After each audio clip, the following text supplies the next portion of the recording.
Netcasts you love. From people you trust. This is Twit. Bandwidth for the Tech Guy is provided by CacheFly.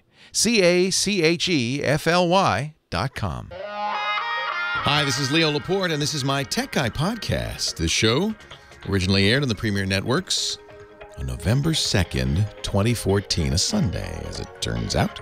This is episode 1132. Enjoy.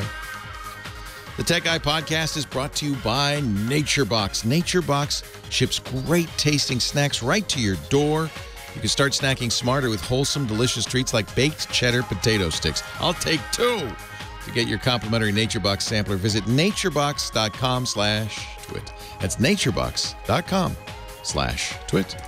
And by Citrix ShareFile. Enhance your workflow. Send files of almost any size easily and securely with Citrix ShareFile. Try ShareFile today for a 30-day free trial. Visit sharefile.com, click the microphone, and enter Tech Guy. Well, hey, how are you today? Leo Laporte, the Tech Guy. Time to talk about computers, the internet, smartphones, home theater, and the damage that daylight saving time causes. All of that right now. 8888 Ask Leo. We set the clock, or did it set itself? We set it, didn't we? Yeah. John comes in here in the middle of the night. I have a guy. Did that one set itself? Yeah. Well, your computer, this is the nice thing about setting the clocks back, which we did, of course, last night, if you're listening live, or you're in a state that does, or a country that does. You know, most of the world's already done it, but we're doing it. We did it, 2 a.m. And your computer and your phone do it automatically, which is nice. I think that's one of the reasons I kind of like. Used to be this was a chore. You'd go around the whole house. You really weren't sure what time it was. What would you do? You'd call Popcorn. Remember them? Popcorn. You could dial. That's gone now. There's no Popcorn lady. You dial. In fact, the funniest thing, the technology that Popcorn used was weird. Because remember, dialing this number, Popcorn, has been around for, when did Popcorn start? You know, time. Ages ago. Let me just, actually, I'm kind of curious now.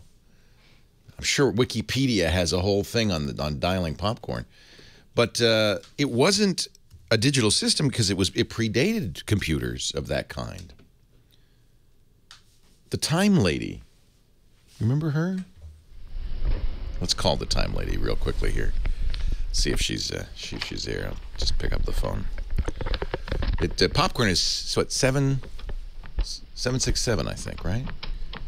And it doesn't really matter what area code because it's the same everywhere. Let's listen in. Hello? Yeah. At the tone. Pacific Daylight Time will be 5/7. Well, she's wrong. Completely. She's completely. No wonder they. That's a recording, I think. So it wasn't done digitally. It was done by this bizarre system of reel-to-reel tapes that would trigger in order. This is why they put it out of business, frankly, is they couldn't keep the tapes running, I think. I'm going to look this up. Talking clock, apparently, is what you should do if you're looking for the Wikipedia article on it. Maybe not. Somebody in the chat room said this. I'm just curious, the history of the Time Lady. Speaking clock. A speaking clock is a live or recorded human voice, usually accessed by telephone, that gives the correct time. The first speaking clock service was introduced in Paris in conjunction with the Paris Observatory in 1933. 1933. But let's look at the United States speaking clock, or Popcorn. It was discontinued. Actually, well, wait a minute now. I guess Nevada and Connecticut, you lucky dogs, you still have a Popcorn lady. But AT&T discontinued it in 2007 because we have phones. We don't need everything sets itself automatically. And now I don't know why, a fascination with these radio clocks that automatically, they listen into the the time, WWV time out of Fort Collins, or is it Colorado Springs, Colorado? I think it's Fort Collins, Colorado. It goes, bing, bing. The time is now. Well, anyway, I'm glad. Now you can go on the web and find out and all of that stuff. I'm glad everybody's here on time. Or were you here an hour early? We're going to talk today about computers and the internet and home theater. I mentioned that, right? Digital photography, smartphones is a big topic of the week. New Haven, Connecticut, you can still call. New Haven, Connecticut still has Time Lady, but it's a different number. I'm not going to give out the number because then everybody will call Connecticut and they'll go, why is there a blip? Why is everybody calling us? Is it time.gov? Anyway, I talked yesterday about there's no reason to overdo this. I hope we can just stay at standard time. No, you like daylight saving time, John? You think it's an important thing? Why? For energy savings? No, we know that it doesn't save any energy. We know that now because we can tell because Indiana, for instance, didn't observe it, then parts of it did and parts of it didn't, and there was a net zip change in energy consumption. For the farmers, no, the farmers don't want it. Farmers, in fact, were the only organized group lobbying against it. You know who likes it? Well, I mentioned this yesterday. People who sell golf equipment, because of the daylight saving time. Oh, maybe that's because you're an ultimate Frisbee player. Maybe it's the Frisbee element. No, Frisbee golf. So Frisbee golf companies, regular golf companies, convenience stores, gas stations all see a rise when we set our clocks ahead to daylight saving time because there's more daylight hours, and so we use more gas. See, it's actually bad for energy. We use more. We drive around more. We play golf longer. That's who benefits. Oh, and the barbecue companies, the companies selling grills, they benefit. Of course, they might have just benefit because it's summer anyway. 8888. Ask Leo. Somebody in the chat room said, well, what if you don't like daylight saving time, what if we just did a half hour? Oh, yeah, that'd fix the problem.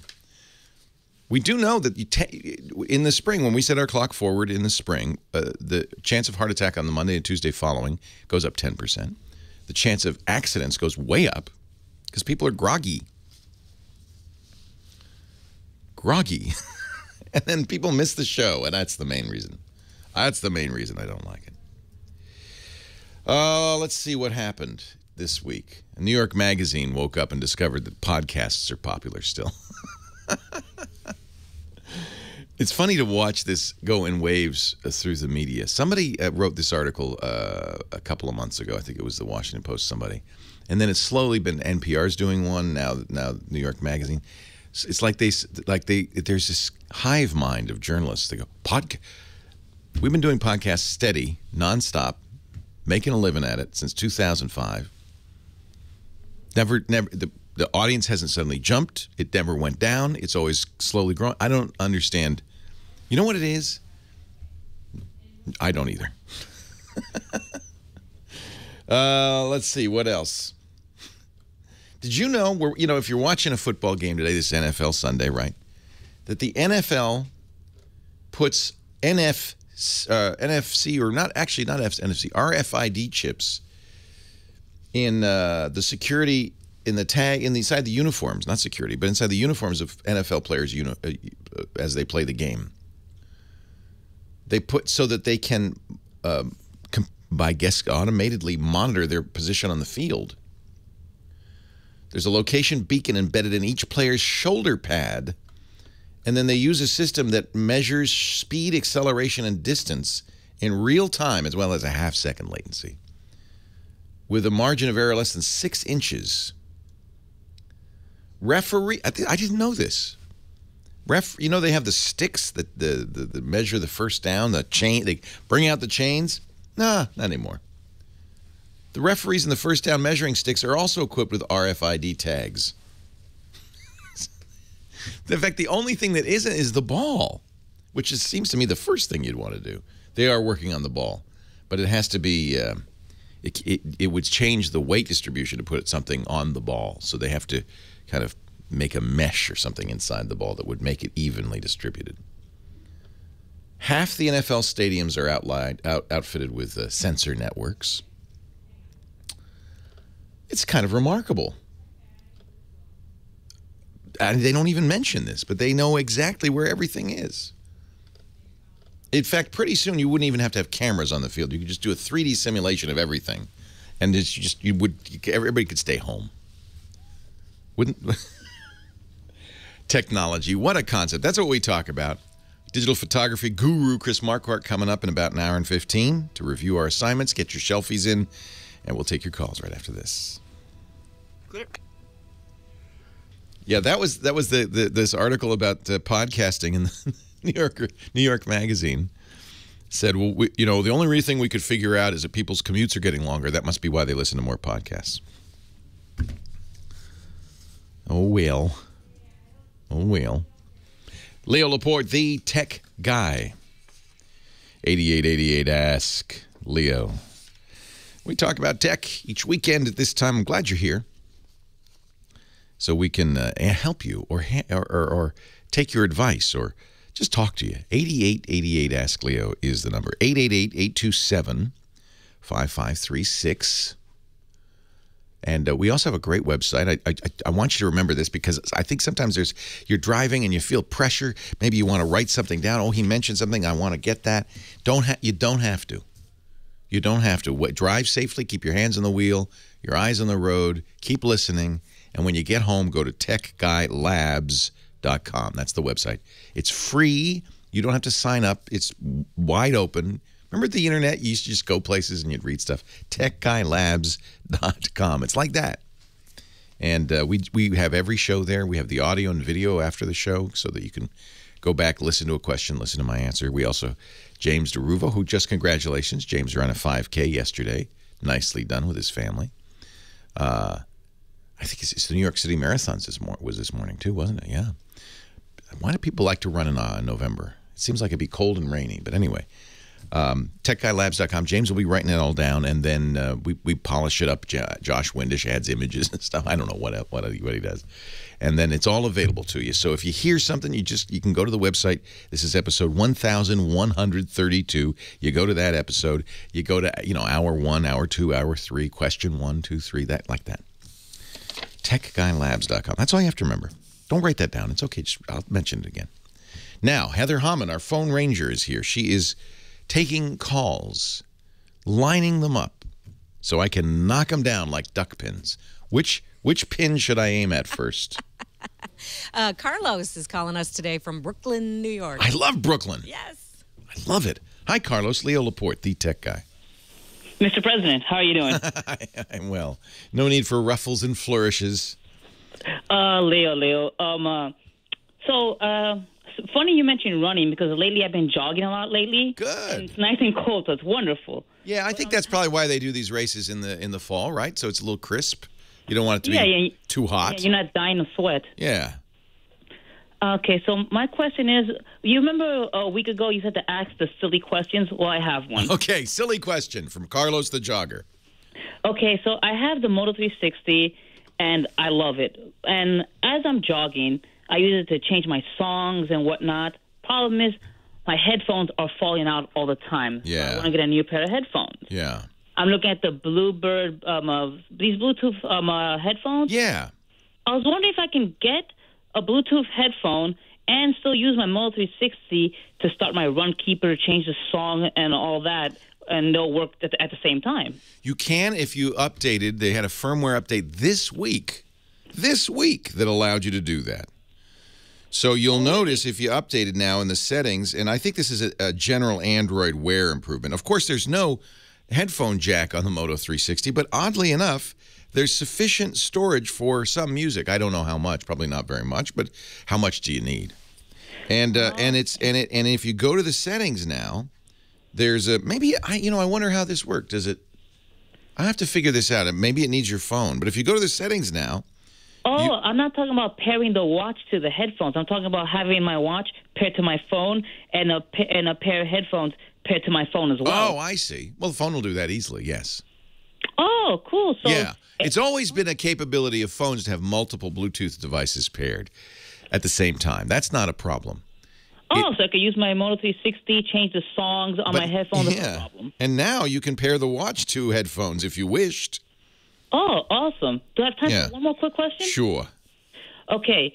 What would be a good pair of headphones for jogging? Because mine fall out all the time, and it drives me insane. I usually, when I'm working out, twice a year I do this, and I'm proud of it.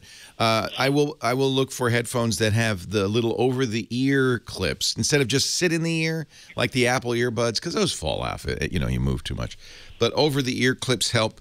And then there are also wireless headphones. Do you want wireless? Yeah, but I want some Bluetooth ones. Just make life easier. Motorola let me check and see if they still do. Used to make some great wireless headphones that would go over your ear and then go around the back of your head. And it's nice to have that band because that gives you more battery life. Obviously, if you're wireless, now you have to have a battery in that. And I still have mine, and I use them all the time. LG does this also. Motorola still makes them. They're not expensive. They go around your neck. And that way, they kind of stay on, and that also gives them more battery life. So these are the Bluetooth Motorola S10 HD Bluetooth stereo headphones, and they're about, I see them $40 on Amazon. Okay, that's awesome. LG makes similar ones. In fact, the chat room's going crazy now with all sorts of their favorite headphones because they all are athletic types, and they like to run around. So. I've seen these. These are cool. I'm watching on on the computer. Yeah, they're kind of made for sport, so I think they're a good choice. I've seen Bluetooth headphones that are just earbuds, and I feel like that's not a good way to go. This has a bigger battery because it goes around. There's a band around the back of your head that helps hold it in. There are clips that you could put on existing earbuds. I do like the idea of having an over-the-ear clip, and a number of these have them. So there's a lot of choices out there. But make sure if you're going to get Bluetooth headphones, you look for headphones that support high-quality stereo music, because a lot of Bluetooth headsets are designed for using on the phone, and so they don't have high quality because a phone doesn't need high quality, and they're not great for music. So look for ones that support the music profiles. There's the old one is A2DP, and I think there's a new high quality music profile for Bluetooth as well. So you want something like that. 8888. Good luck. Keep running, Carlos. But don't look behind you. They're catching up. They're catching up. Max in Milpitas, Leo Laporte, the tech guy. Hey, Max. Hello, Leo. Hello, Max. How are you? I'm well. How are you? Excellent. First of all, I have one suggestion for you. Yes. Please stay away from psychotic donuts. Maybe people who are thinking, I don't know what they're thinking, but last week we had a fan in studio who brought us donuts from your area. The company's called Psychotic Donuts, and they were crazy. They were well named. And you're right. I started one, and then Dr. Mom in our chat room, who is an actual doctor, said, that's 700 calories and like 32 grams of saturated fat, and that's when I stopped eating it. Yes, I think that would be a good choice. Probably why it tasted so good. Well, thank you for the health advice. I appreciate it. No problem. All right, Max. No problem. Do you go there? Do you go there? I mean, no, not at all. I've seen the store, but I only pass by. I don't even look at the windows anymore. I want to stay away from that stuff. Yeah, you have, I guess, what they call willpower. Oh, yeah. Always. I don't have any of that. If I lived near you, I would be there every day. Oh, hey, hang on. We got to take a break. It's the bottom of the hour. Can you hold on for 1 minute? We're going to take a little break and come back. More of your calls, more talk, more tech, too, coming up. Leo Laporte, the tech guy.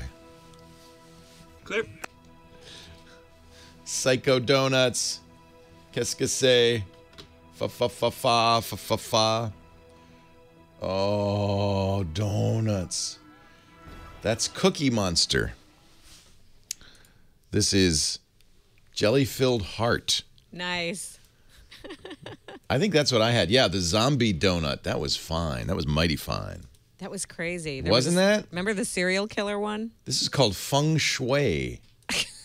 These guys they're well named. Dead Elvis. It's custard filled with peanut butter, bananas, and bacon. Whoa. Whoa. If he weren't dead, he would be. Oh, what is that? Apricotology and raspberry pucker. That's a giant fritter. Oh, it's a ball of fried dough. Some bland vegan one I can't remember the name of. Inside the heart one. These are all from Yelp.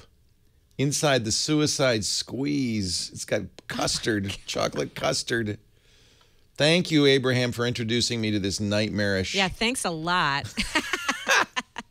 I'm just going to go buy a moo now. Did you have any? Yeah, I What'd had you half have? of the apple, and it was really good. Yum. I have to say, their frosting. It was is really just good. Oh, stop it. Above.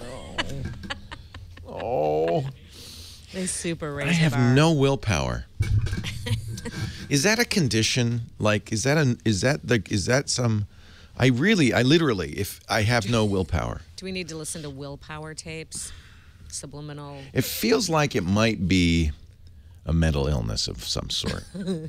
Because I can't say no to anything. If it tastes good, I want it. I know.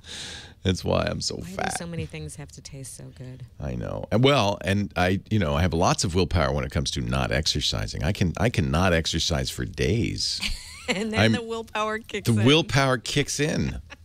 Yeah. Gotta stay You know still. what? I don't want to move too much. And burn a I calorie. want to row. We got a gym in our house. I want to go in the gym, but no, I'm going to hold back. Have you kayaked on the Petaluma River? No. See, now that looks like a blast. Doesn't that look like fun? I keep thinking. Yeah, Jennifer always wanted to get a kayak. I want to stick around I one have of these friends days with and them. go to, is it Clavey? Clavey, yeah. And go take a lesson or Yeah. something. Yeah, I've kayaked with them, but out in Tomales Bay, which is I highly recommend. See, there's a sport Highly you would recommend that. Enjoy. Yeah, but you got to get the kayak, you got to go to the bay, you got to get what in if the your kayak. donuts get wet? And the donuts get wet and soggy. It's not good. Hey, Anthony. Not good. But take a picnic. Kayak. We did. One time, we took a grill and got oysters at Hog Island, Oh, kayaked out stop. to the island. There's an island in the middle of the bay. Set That's up a the date. grill, cooked the oysters, ate the oysters, packed up the grill, put it back on the kayak, no oysters on the kayak, left the shells behind, came home. Now, Please. that was a day. Tell me that you drank champagne too, because this is like my perfect day. Would be the perfect day. Would be the perfect. That would be a romantic date. Yeah. Wouldn't it? I would almost do that for like a fourth or fifth date. It would have everything that in a date. Athletic, outdoors, and yet romantic. Oysters, champagne. Be the perfect date. Or just a trip to Psycho Donuts for the glazed and confused. That's my kind of date. What a great name. Oh, man. Makes me just hungry. All right, I should do an ad. Oh, you know what I should do? This is one ad I look forward to. It's Nature Box time. Nature Box is, of course, one of our favorite sponsors. Deliciously awesome snacks delivered to your door. Go to naturebox.com/twit for a free sampler. You just pay postage. naturebox.com/twit. Now, here's the neat thing about NatureBox. In fact, we're going to go into my NatureBox here. You like this moment too, don't you, Heather? Ooh, this is a brand new one. Normally, I open my NatureBox, and there's like a bag left because our staff loves our Nature Boxes. Here's the dried cherries. Sometimes it's just plain dried fruit. Watermelon fruit chews. Ooh, black and white granola, cocoa and vanilla. Oh. So here's the idea. All of these are nutritionist approved, never any high fructose corn syrup, never any trans fats, only delicious stuff. You can take an assortment, just a random assortment. They have literally hundreds of different flavors. Or you can say, hey, I'd like to customize a little bit. I'd like to say maybe sweet or spicy or savory. They have all of the different styles. How about garlic plantains? You should both eat these if you eat these, not just one of you. Whole wheat blueberry figgy bar. Oh, these are my favorite. I love those. The figgy bars. You can also, if you are gluten conscious, they have a gluten conscious snacks. They have vegan snacks. So you can customize it quite a bit there. Always nutritionist approved. These are bags, resealable bags, so they're great for just having a little taste and putting it away. It really encourages healthy snack time. Instead of going to that machine and buying yourself a candy bar, maybe next time you have a little Nature Box, and no reason not to because it's free right now. Just pay $2 for shipping. Go to naturebox.com/twit. Choose from 100+ snacks for every preference. Did you want one, Heather? Do you have a preference that you would like? It's a particular snack. You got me going on the figgy figs. You like the figgy? I know those figgy bars are good. A piggy pig on the figgy fig. Figgy fig, a whole wheat figgy bar. Okay, catch. No, I don't think I can get it Doing. Oh. Wow, those are kind of like a brick. Clonk. I think just one will fill you up. No. I prefer to think of it in a different way. There's value for $1 in there. Oh, That's for like sure. a pound of figgy bars in that bag. I meant it in a good way. You'll have to come in and get it, though, because I can't get it through the window. Leo Laporte, the tech guy. Max in Milpitas, who is... Yes. He's just sent me off in a fugue state thinking about donuts. Maybe we could talk tech instead. I think it's a good idea, Leo. It's a very good idea. What's on your mind? Yeah, so I've been enjoying my Note 4. Me too. And yes, it's a beautiful phone. I love it. It's a Verizon edition. A few observations. After I start into my Gmail account, start downloading all my contacts, magically the phone connected to my home Wi-Fi network. Magically? Yeah, because normally when you try to connect the device, it asks for the key, right? It has you have a password on it. Yeah. Yeah. How would it know? I said, how the hell this guy knows my home Wi-Fi network? Well, I could tell you how. I freaked out, Yeah. and I said, the stored in my Google account, right? Yes. And then I realized that there is a setting under the backup and Yes. that enables you to back up information about your apps and their settings, but I had no idea that the home network key is one of that information that gets packed up. Let me read it to you. It's in the settings. Backup and reset. Backup application data, Wi-Fi passwords, and other settings to Google servers. Now, I agree that, and I don't know if it's checked by default. I always check it because...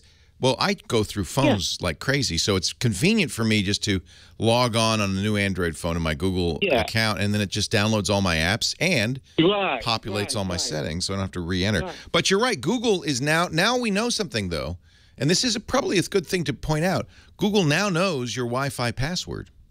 Yeah. I think, Leo, this is probably an NSA-mandated item. No, it's convenience. It's convenience. Now... okay. I'm trying to think of a scenario where Google would care about knowing your Wi-Fi password. Yes. Maybe, I don't know, Larry Page is driving around. He doesn't have any internet access, and he says, oh, wait a minute, I'm in Milpitas. Let's go over to Max's house. I know his password. I'm going to log in and use it. Is that possible? No. Larry Page does not need your Google password. I mean, your Wi-Fi password. So I think it's done as a convenience to you, but it is important to note that it would have to be stored unencrypted, I believe, because the encryption for, let's say you turn on encryption, which nobody does, but let's say you turn on encryption on your phone, and you have to give it a long password to do that and everything. In order for Google then to back it up and restore it to the right spot, it would have to be, it couldn't be encrypted. It'd have to be unencrypted. So they do have, probably more people. Very few people even know this happens.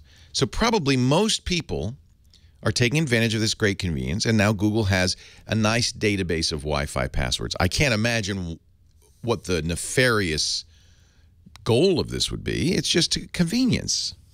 Even if the NSA knew it, they'd have to be sitting on your curb. Right? I know, it's probably... yeah, your Wi-Fi password isn't useful unless they're right there. Right. So I think you'd notice the big black van out front. Well, I guess they changed the license. The one that says Joe's Plumbing. I already know. That one. That's the CIA right there. No, I understand, and I think people should be aware of this. So when you look at the backup and restore settings in your Android device, and this is not just the Galaxy Note 4, but it's all Android devices. If you say back up my phone, notice what it says. In order to do this, it would have to back up Wi-Fi passwords, and it has to do so in the clear, or it wouldn't work. So, in my opinion, Google does have a treasure trove of millions, hundreds of millions probably, of Wi-Fi passwords. But I can't think of what the negative of that would be. I mean, if you don't like it, uncheck that box. I mean, it always is Max. It's always a trade-off between security and convenience. That it's like the scales of justice. There's on one side there's security, on the other side there's convenience. More security, less convenience. More convenience, less security.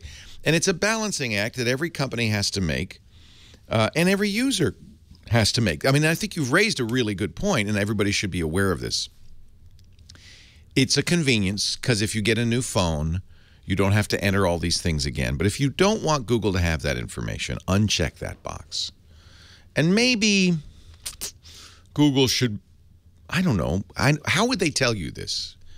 A pop-up message, we're back. They probably could do that. A pop-up message that says, hey, just so you know, when we back this stuff up, we're backing up all your passwords. I presume they have other goodies in there too. So if you don't want Google to have your Androids, your stuff, uncheck that box. Uncheck that box, but that's the convenience. I don't care. What are they going to do? Now the interesting. Some people have said, but this has been observed before, by the way. I've even mentioned it on the show before. But some people have said, oh, maybe it has to do with the Street View car that's driving around. No, they're not logging into your Wi-Fi, and you can verify that easily. Every network router has a table that shows who's logged into it, easily seen. They're not logging in. They don't need to. I don't think Google is out looking to borrow bandwidth from people. And any backup program is going to do that. The question is where that data is stored. Now, if you're backing up, by the way, Apple does this too. If you back up your iPhone and you use iCloud backup, Apple has that password. So, and we know the iCloud backups aren't encrypted because that's where all those nudie pictures came from. But they can't. It's just the nature of this that they cannot encrypt it. They can't. And so I just don't think you should worry about it personally. But I do think it's important that you know you're doing it and uncheck it if it bugs you. Max, I appreciate the call. I think you raised a good point. Mike, Corona, California. Leo Laporte, the tech guy. Hi, Leo. Hey. I'm looking for a phone that'll work across multiple carriers. Yeah. I currently have a Lumia 920, and although I love the camera, I'm starting to get tired of Windows Phone. Right. Well, I'll give you an example. You're on Verizon? I'm on AT&T right now. AT&T, okay. So there's a couple of things to understand about the cell phone network in the United States. First of all, two of the carriers, AT&T and T-Mobile, use a technology called GSM. Two use a technology called CDMA, that's Verizon and Sprint. And then some of the other smaller ones ride on their network. So you kind of need to know which phone style the carrier uses, CDMA or GSM.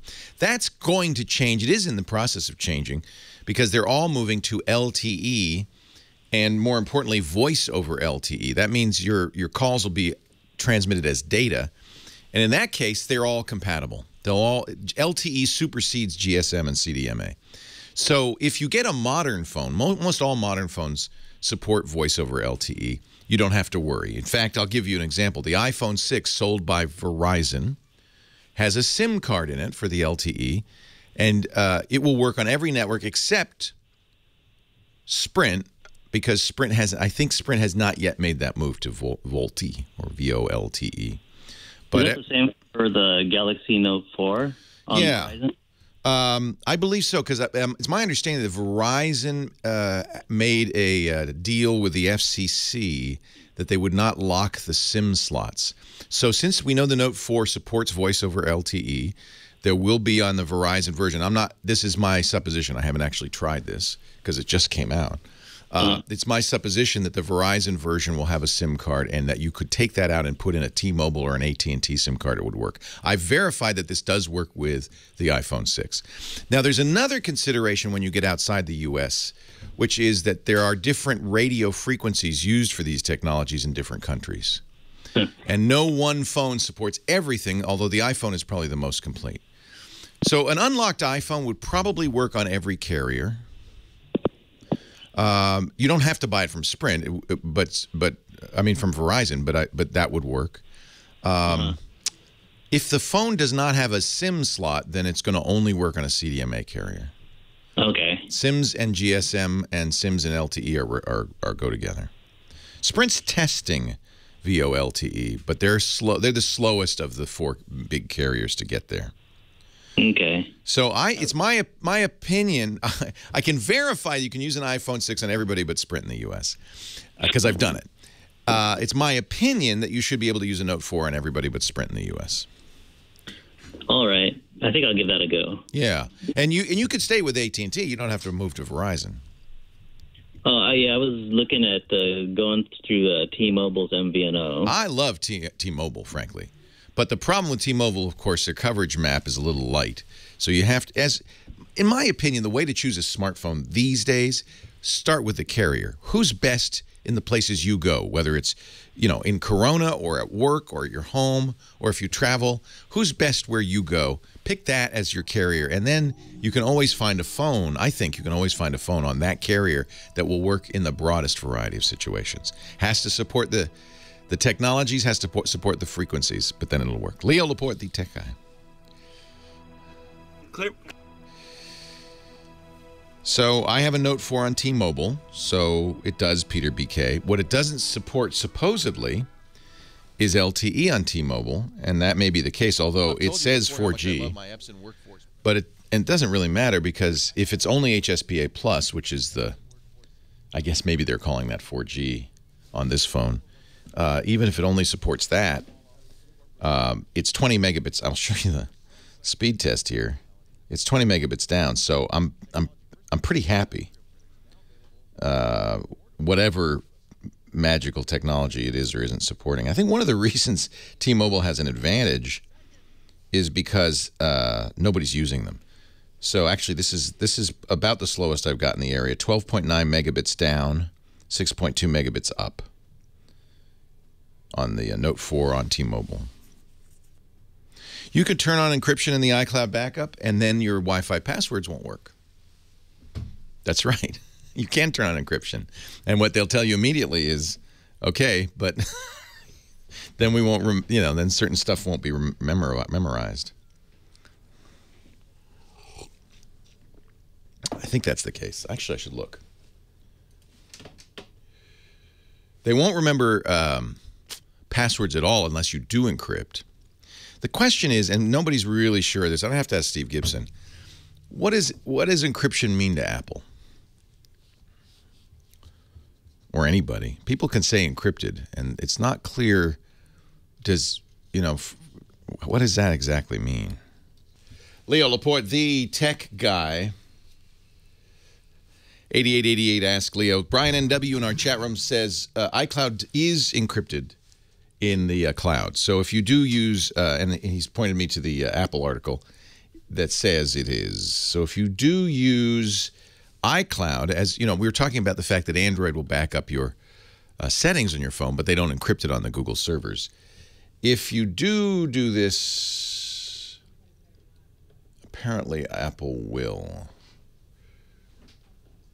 The problem with the word encryption is it means many things to many people. So I will have to look at this carefully. Because the way they're doing it, it's so complicated. You have to be almost a cryptology expert to understand how they're doing it and what they mean by encrypted. That's unfortunate. I think that this is pretty clear that Apple does encrypt the data on their servers. question is, do they have access to that data or not? And I'm not sure about that. They say we don't provide the encryption keys to any third parties. Okay, but that means they have the encryption keys, so in fact they do have access to the data. So this is why you have to read this really carefully. iCloud stores your data by encrypting it when it's sent over the internet. Okay, everybody does that. That's called SSL. And, this is the key, storing it in an encrypted format when kept on the server. That means your data is protected from unauthorized access, both while it's being transmitted and while it's being stored in the cloud. That sounds, you hear that and you go, oh, it must be safe. What they don't mention is that they have the keys, not you, which means that they can unlock it and do. So it's the same issue. Google has access to your Wi-Fi passwords. Apple, should they choose, has access to your Wi-Fi passwords. In both cases, so what? 8888 asked Leo. Richard in Placentia, California. Leo Laporte, the tech guy. Hi, Leo. Again, thanks for taking my call. You're welcome. Thanks for calling. Yeah, you've helped me out before. I bought another desktop. I got the Dell XPS 8700. Congratulations. How do you like it? I love it. Good. I love it so far. Yeah, just it was time to upgrade from the old XP system. Yes, it was. Yeah, this thing is amazing. You've mentioned in the past, I know we have you repeat yourself, but... That's fine, because you know what? No one listens to every word I say. So I don't mind repeating myself on the radio show. I'll try to find a new way to say it, that's all. There you go. You said to change one of my settings to standard user and not administrator. Is that correct? Well, certainly on XP, I would say without a doubt. Here's the point. When you're using an operating system, I won't single out Windows, but any operating system, a bad guy has the same level of permissions you have. So if you're an administrator and you download some bad software and you run the installer, you're basically letting the bad malware installer do anything it wants. If you're running as a limited user, it's useful for kids, for less sophisticated users, because they're stopped at that point, and it says, what's the administrator password? You have to be an administrator to do this. And they're stopped cold. Now, on Windows, again, remember this trade-off, security and convenience? On Windows, if you're logged in as an administrator, it will still, the UAC pop-up will come and say, you sure you want to do this? But it won't ask you to authenticate, because it says, well, you're the administrator. I don't need you to authenticate. Apple, I think, does it right. And I think it's less important to do this on a Macintosh. You can be running as administrator, and you want to install software, it will still ask you for the password, even though you're logged in as administrator. What we call this is escalation. So you're escalating from a limited user to a administrative user, or a user with all power. Windows escalates, in my opinion, a little easily. Now, it does have UAC, it does have protection. If you know the administrative password, nothing's going to protect you against yourself, because you can always log in as an administrator. You can run as administrator. There's all sorts of ways to get around it. I think if you're, especially on more modern versions of Windows, you'll be going to Windows 8. If you're a sophisticated user, you know what you're doing, you can run as an administrative user. Do it for the kids. Yeah, because it's whether it makes a difference, Windows 8.1, and I don't know how I got there, but I clicked on, and I only had two choices: standard user and then administrator. Right. And it's already on administrator. Well, somebody has to always be an administrator, right? Otherwise, you can't install software. You can't do a lot of the things you need to do. Right, and that's why it said here I can't change my account because I have the only administrator account on this on this PC. That's right. You'd have to create a new administrator account. Okay. Not lose the password. And I backed off a little bit because so many people have gotten into trouble with this, because the steps are pretty straightforward. You're in your current account, which is an administrator level account. As an administrator, create a new account. Call it administrator. Different password. Actually, it doesn't matter. Use the same password. It doesn't matter. But you want to give that administrative level access. Now you have two accounts with administrative level access: your original account and your administrator account. Log out of your original account, log into your administrator account, and downgrade the first account, the user account you had. That will mean that that account now is a standard user. Standard and limited user are the same thing, that just Microsoft changed the terminology in midstream. And different passwords with each one. Yeah, it doesn't actually matter. Okay. You could have the same password. I don't see any reason why not, except, you know, just protect it. And then, so you won't be able, you can still, for instance, as in your limited user account, your standard user account, right-click on any application and select Run as Administrator. It will then ask for the administrator password, and it will be running as administrator. Sometimes you have to do that. But so we did this. We have an 11-year-old, right? And he just will. You can't tell him not to download stuff, and he will download stuff. And I got tired of cleaning up. It wasn't malware. It was just adware, all this conduit and all that stuff that he'd get installed on there. You know, and so I just made him a standard user, and now whenever he wants to install software, I have to come over and do it. Okay. That's okay. One other question, if I could. Before I figured out which version of Office I wanted to purchase, you know, I get the free trial right on the computer here, and whenever I've been just clicking and learning stuff here, everything wants like a Microsoft account. I do need to have a Microsoft account. Is that correct? Well, it wants you to. This is the new thing in Windows 8. They would like you to use a Microsoft account. There's certainly advantages to that. You can buy Office and install it and not use a Microsoft account. But if you're going to use Office 365, that's a subscription, and you do have to have an account. And see, on that subscription, that was my last question. It says, you know, the annual commitment. How long is my annual commitment if I... No. You can cancel. So there's two ways to do that. You can pay monthly or you can pay yearly. It's cheaper if you pay yearly. If you shop around, you can get the home version for $69 a year, which is really cheap.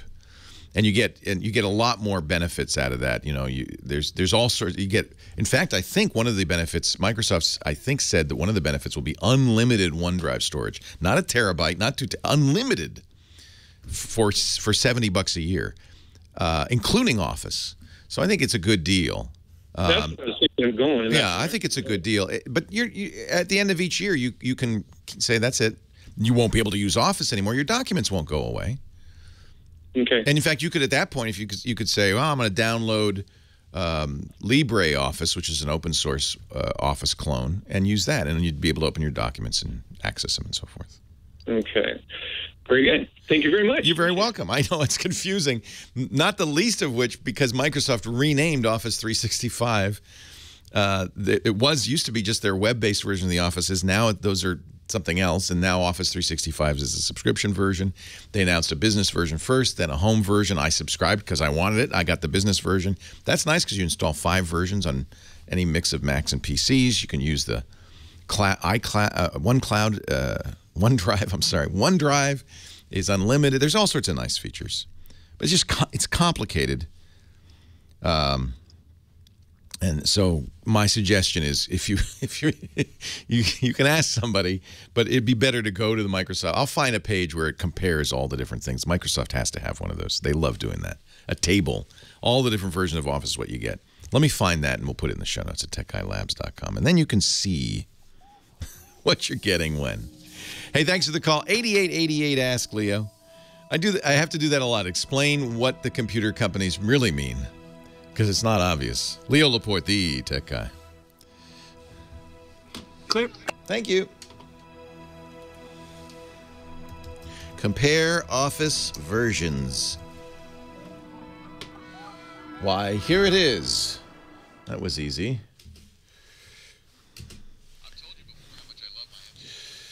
So the Office 365 Home, which is the cheapest one, nominally $99 for a year, but like I said, I think you can shop around. Oh, maybe this is the one. Personal is $70. That's the one. So you don't need an Office account to just, buy the one-time purchase versions. You have to have an Microsoft account, though, to do obviously, to do subscription. Yeah, and I have the business version because that's all they had when it was... See, now they've changed this. They've even changed the subscription. Oh, no, here's the business plans. God, it's complicated.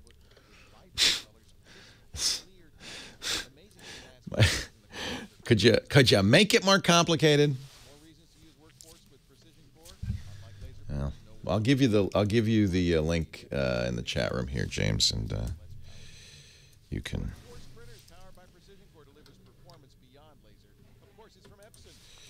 You can start people there. Yeah, Outlook for OS 10. That seems like a bad idea. Not a month, not a year. No. Personal is one computer, and then there's the computer home is 5, which is great. It's all there. It's all in that table I showed you. I would like a salad, please. That's a doable thing. Thank you. Thank you.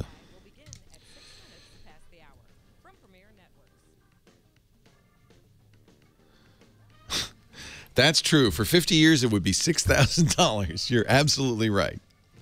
But look at the price for just buying a box, Office in a box. There's some major sticker shock there. I think it comes out to something like 2 or 3. After 2 or 3 years, you'd be better off buying the box. But they presumably are going to update and so forth. I have not tried the Oculus Rift with my Note 4.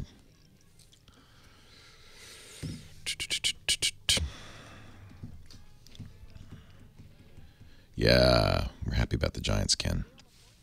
That was exciting. I shed a little tear of joy. Yeah, Mike B. I can't imagine using Outlook unless somebody said you have to use Outlook on any platform. Well, hey, how are you today? Leo Laporte here, the tech guy. Time to talk computers, the internet, home theater, digital photography, smartphones. 888-827-5536. That's the number. I consider this show a conversation. We get together every week and we talk about tech. I don't have all the answers by any means, although I have to say between me and the chat room and our vast listening audience, I doubt there's anything we can't answer. But really, it's more of a conversation about technology. If you're a techno enthusiast or you'd like to learn more, this is a great show for you. If you're interested in digital photography, for instance, our digital photographic guru, Chris Marquardt, joins us at 33 after the hour today. Actually, I think we're going to review our assignment, Shelfie. It's like a selfie, but it's different. We'll explain all in half an hour. Let's get back to the phones, though. Kevin's on the line from Orange County, California. Leo Laporte, the tech guy. Hi, Kevin. Hi, Leo. Thank you for taking my call. My pleasure. My pleasure. Question. I'm looking for a camcorder combo to record the video and take a picture at the same time. Oh, yeah. Almost all still cameras nowadays, do great video.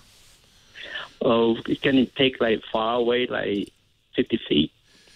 Yeah, I mean, that's zoom. And if there's a zoom on the camera, it will zoom for both video and stills. So 50 feet, is it for sports or what do you want to shoot? Yeah, something like that, because I have 2 little kids. I wanted, sometimes they have some activity at school. I want to take the camera and camcorder combo to record them. Right. Sometimes I have to stay far away. So I don't know what kind of camera that you recommend for the type of. I did a review of I like Olympus cameras, and I did a review of something that Olympus calls the Eagle Eye. It's a 50x optical zoom. So let me first explain that there's 2 kinds of zooms on all cameras. One would be optical. It's done with the lenses, and that's what you want. There's digital zoom, which uses software to kind of zoom in, but that always makes the picture look worse. So they'll quote often both zooms, digital and optical, but you want to say, what is the optical zoom? Your kids are in plays or they're playing sports, that kind of thing. So they're, what, you said 50 feet away? Yep, something like that. Okay. Well, actually, I should show you some pictures I took with this. This is the I'm not necessarily going to recommend this camera. It's the Stylus SP100.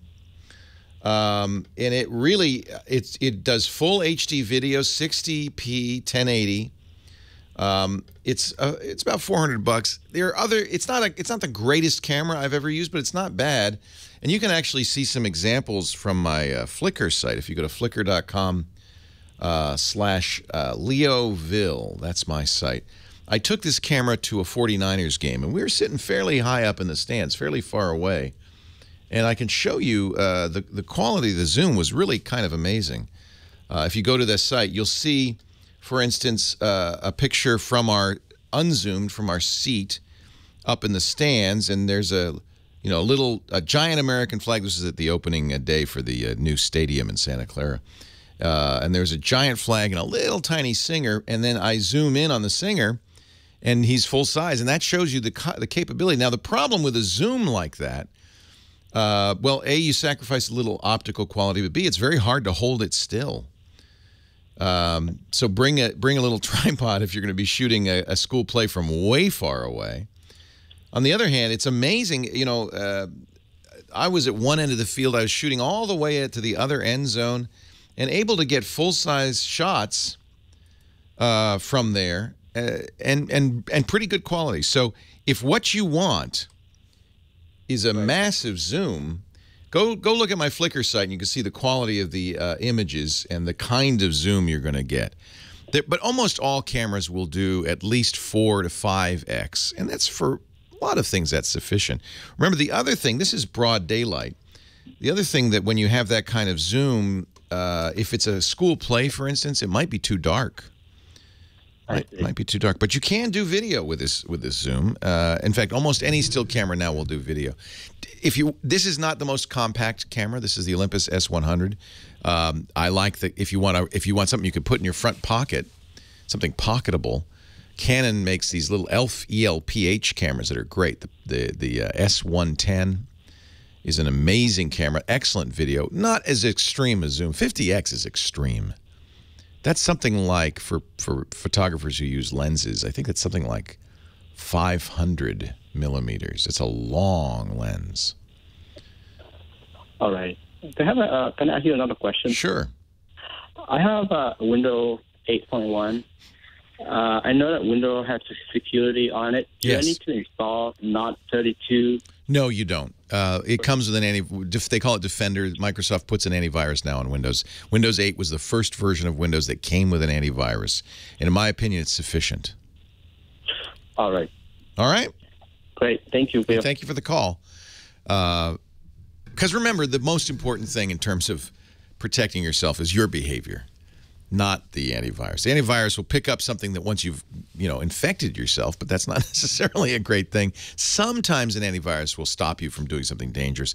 But remember, that's annoying. Again, security, convenience, it's a trade-off. It's annoying if an antivirus, every time you try to install software, says, well, wait a minute, I don't know, is that safe? That's annoying. So antiviruses generally assume you know what you're doing. Well, he's installing it. He said yes to the question, should I install this? So I figure he must know what he's doing. And it was only after you install it that it goes, whoa, that's not what I thought it was. But at that point, it's almost too late. So really, your behavior, protecting yourself and your computer is all about you being careful, really. Knowing, there's risk involved in taking, you have to, when you install software, you got to be darn sure that you're installing what you think you're installing and that it's not malicious. And that means only getting it from a trustworthy source, being very careful if somebody sends you a link in an email or sends you a link on Facebook or an instant messenger. Don't just click those things. You got to be careful. You got to be careful. A good antivirus, and there are better certainly than Defender, but a good antivirus might help a little bit more. But truthfully, your behavior is what really matters. 8888 to Ask Leo. We call it safe computing. And the kids just don't understand. Jackson in Monrovia, California. You're next. Leo Laporte, the tech guy. Hi, Jackson. Hi, Leo. I have a question about, I tried to change all my into iPad and iPhone. It's not really working for me. Can you pick up? Because I can't quite understand what you're saying. You said you have an iPad and an iPhone. That's right. And what happened? I do a lot of schoolwork where I have to upload documents to Blackboard and other websites. Ah. And when I click on upload, it's only letting me upload photos. I didn't do anything with photos. I have to upload my documents, And it won't. I think that you have to talk to the administrator at school. Oh, no, that's not only the Blackboard thing, though. Wherever I go, like if I wanted to, change a word to PDF, I do that online. So I did that on my computer and my Android phone. So I upload it, and it actually converts the document and email it to me. So I cannot, when I click on upload, it just takes me to, the basic thing is there's no file directory. It's just... Yeah, no, you can't just choose. So the way iPad and iPhone work, Apple is trying to insulate users against a file system. You're used to, as a computer user, being able to browse your documents folder, make folders, look within those folders, browse anywhere on your computer. You cannot do that with an iPhone and iPad for security reasons. So you can only upload a file from the program that created it, basically. Make sure you're in the program you made it with. That's the only program that has access to it. Leo Laporte, the tech guy. Click. Thank you.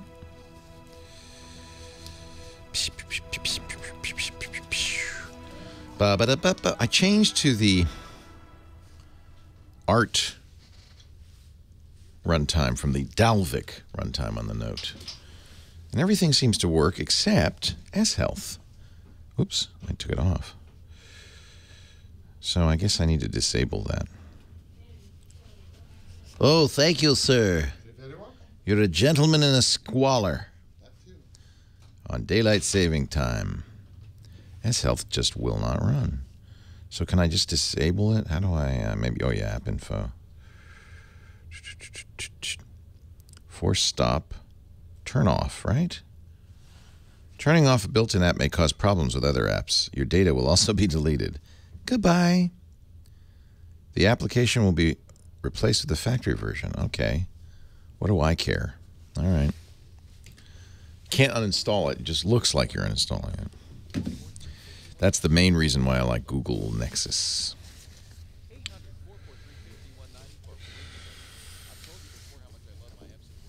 Well, even Google is kind of, with the KitKat, they changed file permissions a little bit so that folders created by one program can only be accessed and written to by that program for security reasons. They used to have a wide open file structure. And you can, of course, on an Android phone, still download and install file browsers. In fact, Samsung's come with a simple file browser. I like to download ES File Explorer or Astro. Those are two good ones. And these allow you to browse the file structure of the phone. I can look into downloads, say, oh, I didn't want that, delete it, and so forth. But there are limits now on what you can do with a file browser. Google has established some limits. And that's mostly so that a malicious app can't just wander around and modify things at will. I'm actually very happy with the... Samsung's taken a lot of the weirdness off the Note now. And no, I'm not running TouchWiz. I'm running Apex launcher, different launcher. But... I think it's nice. Very happy. Did I show you the... Let me show you the... it has the split screen capability. So not all apps can handle it. I'm in the... it doesn't look like anything. Okay, there's Gmail. Here, let's do it with a browser. So we'll do split screen. So now the browser's launched here on the top. And then I can launch another app here. Can resize its window. I don't use that particularly, but it is kind of amazing that you can, and with a big enough screen, doing windowing is kind of cool. I'll close that window. The screen is stellar. I mean, you can't really tell probably on our stream because we're sending 720p at best, but it's a really nice, almost 500 dpi screen. Really crisp.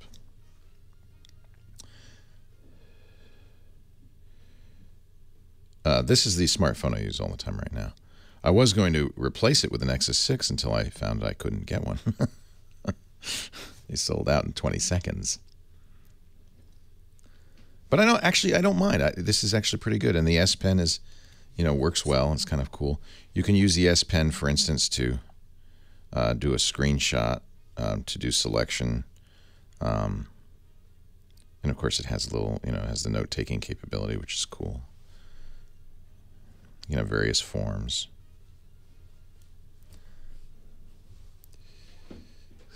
Let's discard that.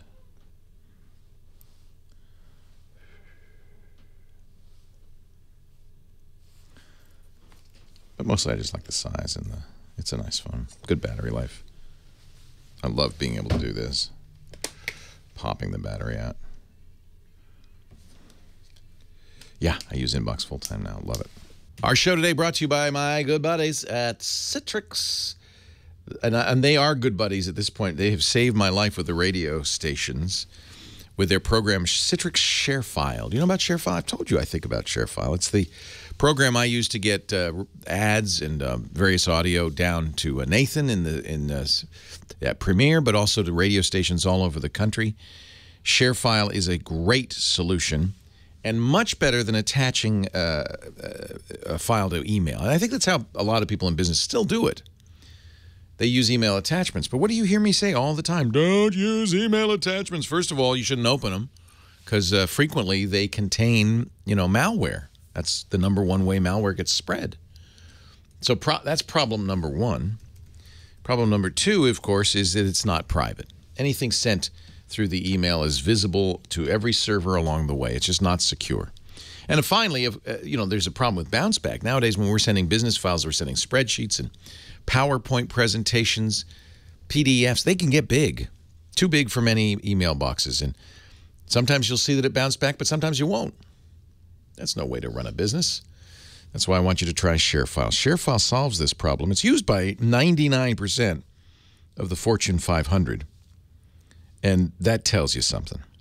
They understand that if you're sending attachments in email in business, you need a better way. Instead of sending an attachment, you're sending a secure link. Let me just show you. I'll give you a little demo. I'll log into my ShareFile account. I use there's a couple of ways to do it. They have a lot of great tools. Here's my ShareFile. So first of all, it's branded, right? You see immediately my logo, my company brand. That's what you get to. It's also customized for hundreds of different industries, and that's really nice. Here's the files that I share with the radio stations. For instance, I'm always doing voice tracks for radio stations. Just did some for WMEQ.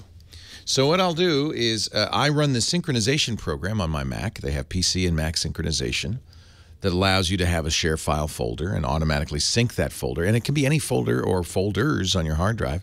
Sync them to the ShareFile cloud. So these files, as soon as I record them, I just save them locally, and they're automatically uploaded to ShareFile. Now when I want to send it, I click a check mark. I send. I can either do the email from the web interface. There's an Outlook plugin. You can do it straight from Outlook. Or I can do it here. I can just get a secure link. Let me show you that secure link. Once I get that secure link, I can attach that, copy it to the clipboard, attach it to an email, send it. And then when they click it, this is what they get. Look how beautiful this is, how simple. It has my brand, so they know it came from me. It has a big download button, tells you what it is, how big the file is, and that's it. They don't have to log in or anything. Now, you can say you got to log in. You can make them, you could say it's only good for one download or for a certain period of time. You have control of it. You could say who can open it, who can't. Plus, when you use ShareFile, you can see the synchronized stuff on your ShareFile folder anywhere using their apps. So I can go home, sometimes I do. I forget to send the email out. I can go home and do it. Or I can do it on the road.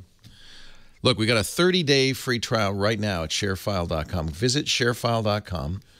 And at the very top, it says podcast listeners. I want you to click that microphone there. And when you do, use the offer code TechGuy, okay? That way I'll get credit for it. And you'll get 30 days free. Do choose your industry because they're HIPAA compliant for medical folks. They're compliant with regulations of the financial industry and on and on and on. Sharefile.com. Use the word Tech Guy. Leo Laporte, the Tech Guy, 8888. Ask Leo. That's the Tech Guy phone number. Chris Marquardt coming up in just a few minutes to talk about digital photography. But first, Wayne in Lake Forest, California. Hi, Wayne. Hi, Leo. How are you? I'm well. How are you? Fine, sir. Thank you. I want to thank you for taking my call. Thank you for educating me on the Internet, and thanking you for helping me retire because I bought Apple stock a few years ago. Oh! Yeah. What did you, just out of curiosity, what did you buy it at? The mean average price that I bought it at was $82. Before the split? Yes. Oh, yes, sir. So, so you've made more than 7 times the amount of money you invested. Yes, I have. That's not I'm bad. very fortunate. I want. Oh well, I'm 70 years old, so what the heck? You know, I. See, I don't buy tech stocks because that would be a conflict of interest. Then you couldn't trust me when I said good or bad things about companies. But so that reason alone, but also it makes me very nervous because I watch these companies. I understand the pros and cons, but I don't understand Wall Street one whit. Oh, I don't either. No, I've been a student of Wall Street for 30 years. You know, but the reality is, you set your stop losses at higher. That's the way to do it. Yeah. And your risk tolerance. Listen, I want to tell you something that I read about last year. Earlier this year. In March of this year, 2014, the Justice Department, the Federal Justice Department, filed a suit and intervention into a lawsuit that is styled H&R Block. The National Federation of the Blind versus H&R Block. It was a federal suit brought on behalf of the Association Federation of the Blind. And what the Justice Department did, they filed a suit and intervention because they're charged with enforcement of the Americans with Disabilities Act. And they reached a consent decree with H&R Block that is going to outline compliance standards for websites and mobile apps. Yeah. Across the United States. Yeah. The guidelines won't come out till probably March of next year. Yeah, the people who sued said that the H&R Block website prevented people with disabilities from independently preparing and filing their taxes online. And the Americans with Disability Act requires that businesses be accessible. Yes, sir. And a website's a business. It certainly is a business. And real quickly, I retired as a litigation manager for a major insurance company. So you know a little bit about litigation. Okay. Yes, sir. I do. I do a lot. And unfortunately, this lawsuit and this consent decree is going to act as a guideline. It opens the door to the plaintiff attorneys in California, of which there are over, 170,000 actively pursuing a practice of law in California. And 450,000 attorneys in the United States actively pursuing the profession of the law to file lawsuits under the Americans with Disabilities Act and in California under the Department of Fair Well, before we get too technical on this, I want to kind of cut through it so people can understand the implications of this. Right now, it's H&R Block that's required to conform and make their site accessible. Yes. And you're saying that because of this, other websites are going to become vulnerable. The law, I mean, you still have to sue, I presume. Yes, so you have to file a suit. You can either file it in state or federal court in California. Right. And the court says that by January of this next year, H&R Block has to conform to the Web Content Accessibility Guidelines. Yes. That have already been published. They're well-known guidelines, WCAG. And they also have to appoint an officer to show the court that they've done so.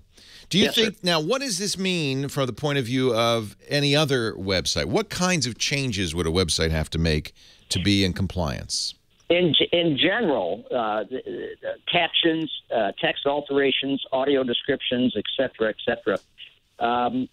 but my point in calling you is to warn people who are creating websites, small businesses, et cetera, because the name of the game in this enforcement of ADA is all about attorney fees. Right. It's all about attorney fees. Not only do you have to... I am going to say one thing. I think that if you create a website, it behooves you to make it accessible to the degree you can, because you want to make sure that people can use your site. If you're H&R Block, you don't want it to be an inaccessible site. Now, there is inaccessible and there's inaccessible. For instance, there are websites now that use Flash only for everything. No screen reader can read it.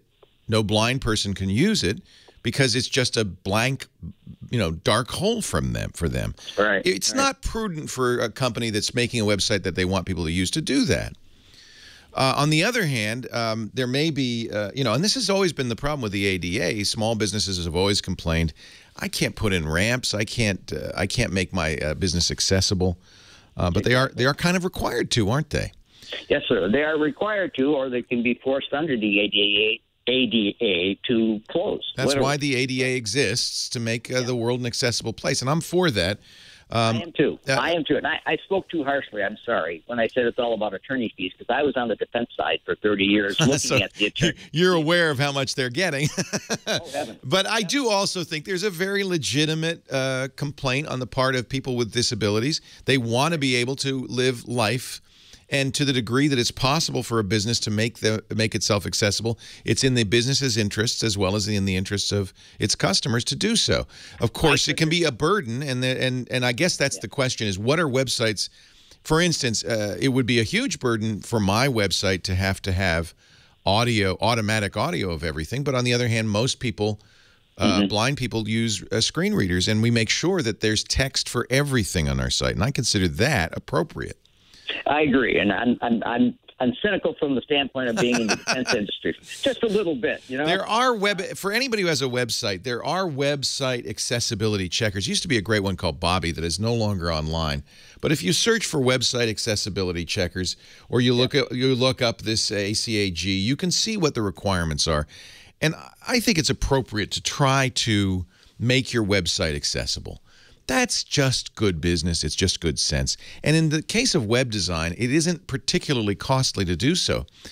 In fact, it's really kind of more the other way. I think a lot of times people want flashy things like a big animated Flash site that look great, but that harm accessibility. So, and those things are more expensive, not less. So in some cases, I think making your site ADA compliant would be less expensive rather than more expensive. So I think it's really an important. I'm not sure where I stand on this. Obviously, you know, as a small business owner, our studios, for instance, are fully accessible. We make sure of that, and I think that's appropriate. And I want people to be able to come and visit and be here, and if they're in a chair, be able to get in, and that's no problem. And I want to make my website, it's in my interest to make my website as accessible to as many people as possible. And because we're audio, we have many blind listeners, for instance. A lot of blind listeners listen to the radio show. We, of course, want to make sure our site works for them. It's a hard thing to do, but it's a worthwhile thing to do. And I don't think you should worry. You should panic yet. Leo Laporte, the tech guy. Clear. There's good resources for web accessibility, absolutely. I have a story. Yes, John. When I worked at the university, you know, I was doing the web fraud, you know, for admissions and registration. Yeah. We had a university especially, right? Yeah. They had all the web people go meet in a lab, and we had to blindfolds. Turn off the monitor. Yeah. So there was a screen reader. We put on the headphones, and they say, "Okay, now turn off your monitor. Get to your page from Google and see what your page looks like. Listen to what your page sounds like." Right. And that was a very interesting experience. Yeah, that's a good learning thing. And I totally agree with that. So the question really is how hard that is to do, and is it doable? I mean, generally, I would say that sites that are not accessible are bad for others as well. Who wants, I mean, a big blob of Flash on your website? That's not a good idea. There seems to be a lot of resources online. W3C has a page that explains accessibility, talks about not only why it's important, but how to do it. I would start there. And I certainly, if you run a website, I would not panic. Oh my God, we're going to be sued. Do your best. And actually, you know, we're doing a redesign. We're going to absolutely pay attention to that. And then these are a bunch of accessibility checkers. There's some things like, you know, if somebody's colorblind, they can't distinguish controls on your system. Well, make it work for colorblind people, because you know what? Most men are colorblind. Leo Laporte, the tech guy. Here he is, ladies and gentlemen. Chris Marquardt, the photo guy. He joins. You have to sync Chrome now. Hey, you know, we got a fill-in for Nathan. I will have to. No worries. Brian doesn't know that we play special music for Chris. It was playing in my head. That's I okay. actually like Paradise City. I think that's appropriate for you.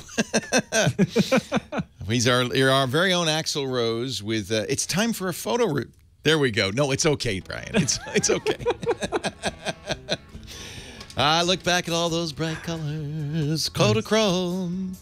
So we had a photo assignment, Chris Marquardt. Yes, we did. We do this monthly, and it's not a competition. There's no prize, no reward. It's really just an excuse to get out and take pictures. And Chris will give us something fun as the subject. This month it was shelfie. What the heck is that? What is the shelfie? I was foolishly trying to do something very complicated, and nobody wanted to do it. Put the camera up on a shelf, set it on self-timer, and then jump up in front of it when the camera exposes. And well, some people didn't probably listen to the show and just read the instructions, and it didn't say that clearly. So we got a few pictures of shelves, which was not the actual idea. But we got a few who jumped, and I actually submitted one where I jumped. That's the blurry one because it was indoors and it was a long exposure time. I don't even know. This is a guy and a shelf, I guess. There's a shelf. Yeah, there's a shelf. So the next assignment, I promise, will be something super simple and everyone can participate again without having to jump. That's fine. It was an experiment. It was fun. I like this one. Well, I'll tell you what. I'll let you pick your 3 favorites and we'll talk about them here. Yeah, well, that was fairly easy because there were 3 out just of 8 a few jumping. 3 out of 8. The first one is by user Copernicus, and it's flying squirrel. Oh, I like that. He tied this into Halloween. He did. He's wearing a flying squirrel costume, and he's jumping up in front of the garage door, I think. And first of all, I thought when I saw this first, I thought, oh, look, it's kind of not nice because there's this frontal flash on it, it flattens everything out. But obviously, the flash also froze him in the air. So the flash is short enough to freeze that motion in the air, and he's bold enough to go in front of the camera and jump up, and that just deserves to be shown here on the show. The flash does help, though, doesn't it? Because it freezes the motion. I noticed there's quite a few, including yours, blurry pictures. The whole idea was you're going to set a self-timer and jump right when the camera goes off so that you're in the air. And this is actually a kind of a fun photographic style. You'll see it a lot, especially with groups of people. It's really fun if you can get 8 people. And jump and be up in the air at the same time. It's hard to do, but when you do it, it really looks cool. It does, yeah. So there you go. There's the flying squirrel. And then this one. Next one's by Mary Ellen. It's called Time Traveler Behind the Curtain. And I like it's this. Not. It is kind of an artsy, also Halloween themed, kind of a ghostly picture. Now she's not jumping. She's not in the air. She's well, the right foot is jumping. Okay, so there's a bit of jumping there, and she's covered in veils and in some curtains and things. And there's obviously something in front of the camera that it's also a veil of some sort that she's shooting that through, and that. Combined with a long exposure gives this a very ghostly kind of appearance. So this is also tied into Halloween, and I like that. I like that. It's a simple idea, but it's a good execution. That's very good. So thank you to Mary Ellen on Flickr. So the third one by Josh Brown. This is my favorite, actually. I really like this one. I don't think there was an actual shelf involved. This is on the beach, and he is in looks like a wetsuit. And he's jumping off of one of those Coast Guard stations off into the sand. And he's in the air in front of the bright sun with the blue sky, with the clouds. And that in itself is kind of a cool moment. But what I really like is when you look a bit to the right, there are 3 people just walking the beach. And one of them, the left one of them is looking over and is looking, what the heck is this guy doing there? Because he's got his fins on his arms. I think he's trying to fly. Yes. Probably. And then the camera, if you look at the foreground, you can clearly see the camera is just placed in the sand. So it's obviously a waterproof camera of some sort. Yeah. And a wide angle gives the sky a nice look. So this whole thing is, it's a very interesting picture. I like this a lot. I like it. Fun. All right. So Josh, good job. Yeah. And then obviously there is mine, the blurry Chris photo, which I did indoors and in the evening. And it was actually... You know what the iPhone does? It shoots a burst, so it lets you choose between different photos. Right. At least the iPhone 5S and up, I think, does that. So you get to choose. And I had one where I was at the top of that motion and wasn't moving, but that was boring looking. So I deliberately chose the one where I'm all blurry and kind of scary looking. It is scary. This is a Halloween picture. sort of, yeah. A shelfie. You know, it's funny. We did a few shelfies, Lisa and I, and we were all blurry. And I thought, well, I can't submit those. So little did Why I not? know. What's wrong with the blurry picture? What's wrong with the blurry picture? Very nice. Very nice. I think you need to give us a new assignment, though, for the next 4 weeks, Mr. Chris. I will. And this one is just one word. It's fall. Fall. Fall. And that could be the season. You could tie that in the second part of the shelfie assignment when you're falling down. The end of your shelfie. Yes, maybe. The fall.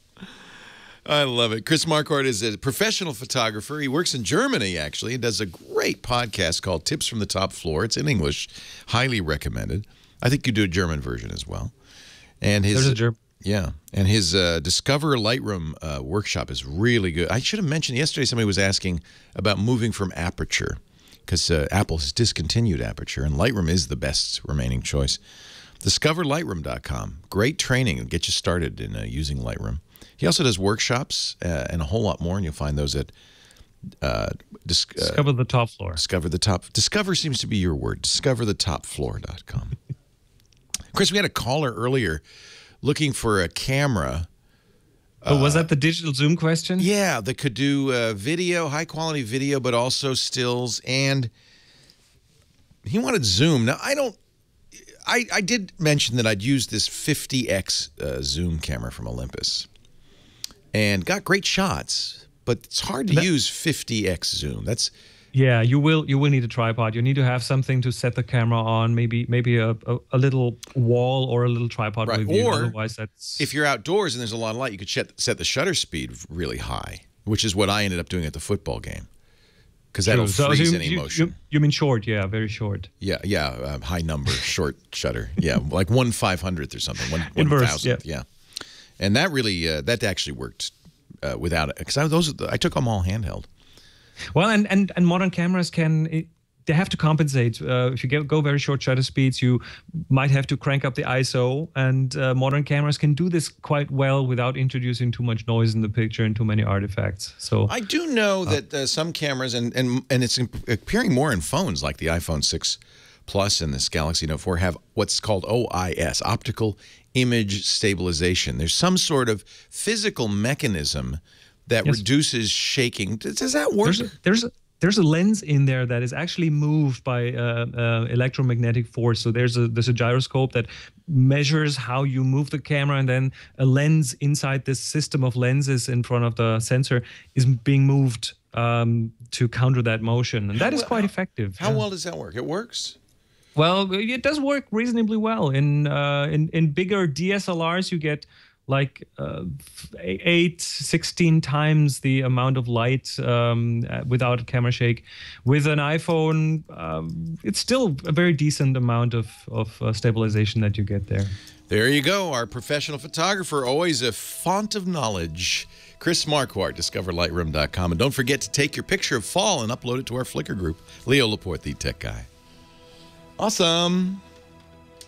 Click. Awesome blossom. Cool. Yeah, that's funny. It just shows you people are paying attention, but if the assignment doesn't resonate, they just go, never mind. Well, or if the assignment requires 3-4 steps, that's another thing. Maybe that's it. It's just too hard.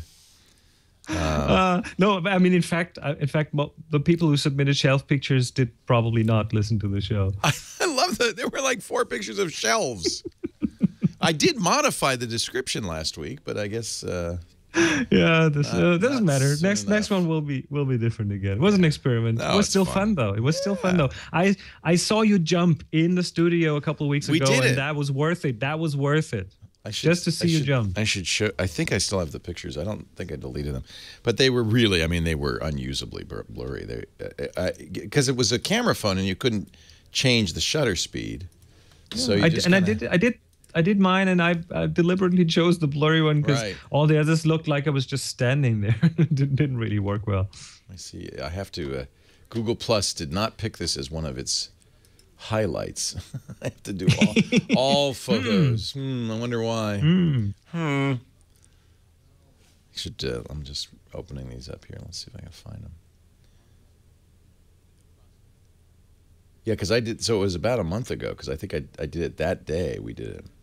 Yeah, there they are. I am being asked to do more projects that make you do silly things, Leo. Oh, look at that. Yeah, that's one. Maybe that I need one to came come. out okay. That one came out Oh, okay. That's decent. That's Yeah. okay. Yeah, I realized from doing this that I need to have a camera that I can just either a lot of light, maybe do it outside, or a camera. That one's the best one, though. I should have submitted that. Yeah. Oh, well, it's okay. You're sharing it now. That's good. Hey, thank you so much, Chris. Totally. See you again next week. Bye-bye. I'm sorry, I had you potted down.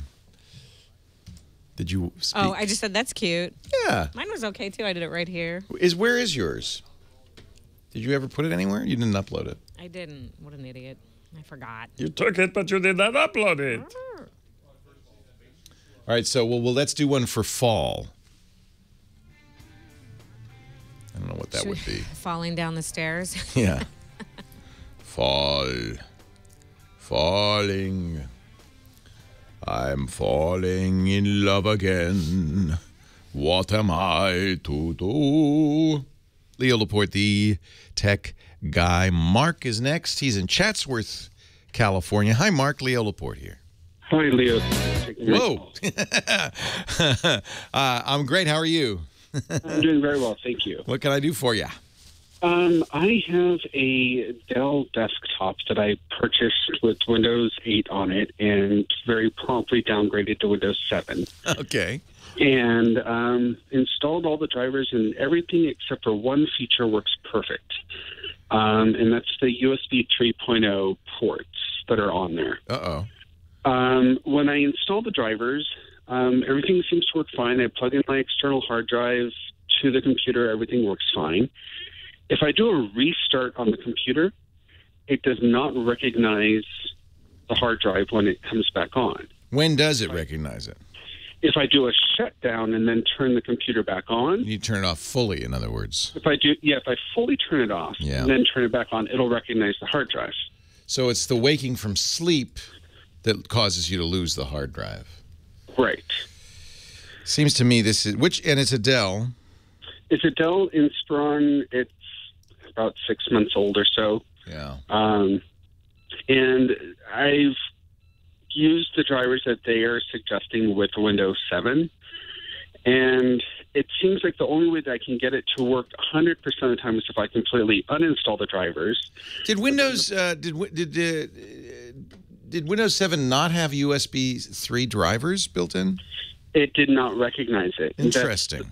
Huh. Yeah, so like when I look in Device Manager, the only thing that it shows that it's not working properly is those ports. Now you do have, I presume, a USB mouse and keyboard, and those are fine. Those are fine. And when I uninstalled the USB 3.0 drivers, it will work with things that are plugged into the 3.0 ports, but it works at 2.0 speed. Yeah, I think there's an issue with power management, I would guess. Okay. And you can change the power management settings in your device manager. You know where the device manager is in Windows 7? It's in the control panel. Yeah. I know where. And look at the USB root hub, okay? Okay. And look at underneath the root hub, there'll be all the USB devices, and that's where your drivers kind of live. Make sure that you have them properly set up. There's a checkbox that says "Wake from sleep." Okay. Make sure that's checked. Okay. Because otherwise, the drive is being put to sleep, but not being woken when the rest of the computer is woken. It's still drowsy. Interesting. I mean, that's certainly one issue. There are probably others. I'm looking in the chat room to see if they have any experience with this kind of thing. But this is not an unusual problem. Sometimes the power management gets in the way. Frankly. Yeah. And that would make sense because your mouse and keyboard don't have a problem. But those would be different entries underneath the USB hub. It may be that those have that check mark marked, but for some reason that hard drive doesn't. And the other thing is, like the mouse and keyboard and such are not plugged into the 3.0. Right. port. Right. The other question that I had is there advantages for me to plug the external USB 3.0 drive just directly into the router versus plugging it into Yeah, well, it's just different. the computer? It's just different. Instead of being a local drive to your computer, it will become a network-mounted drive. And that means copies will have to go over your network. If it's Wi-Fi, they'll be fairly slow compared to be a local drive. But it would be accessible to other computers on the network. So you'd be turning your hard drive into what we call a SAN, or not a SAN, a NAS, a network attached storage. SAN backwards.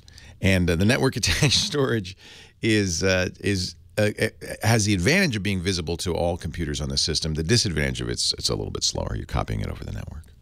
Gotcha. So don't do that to solve this problem. I think that's not the way to solve it. Sure. Okay. I would just check just to make sure that it's in the power. Yeah, because you installed separate drivers. Maybe they didn't.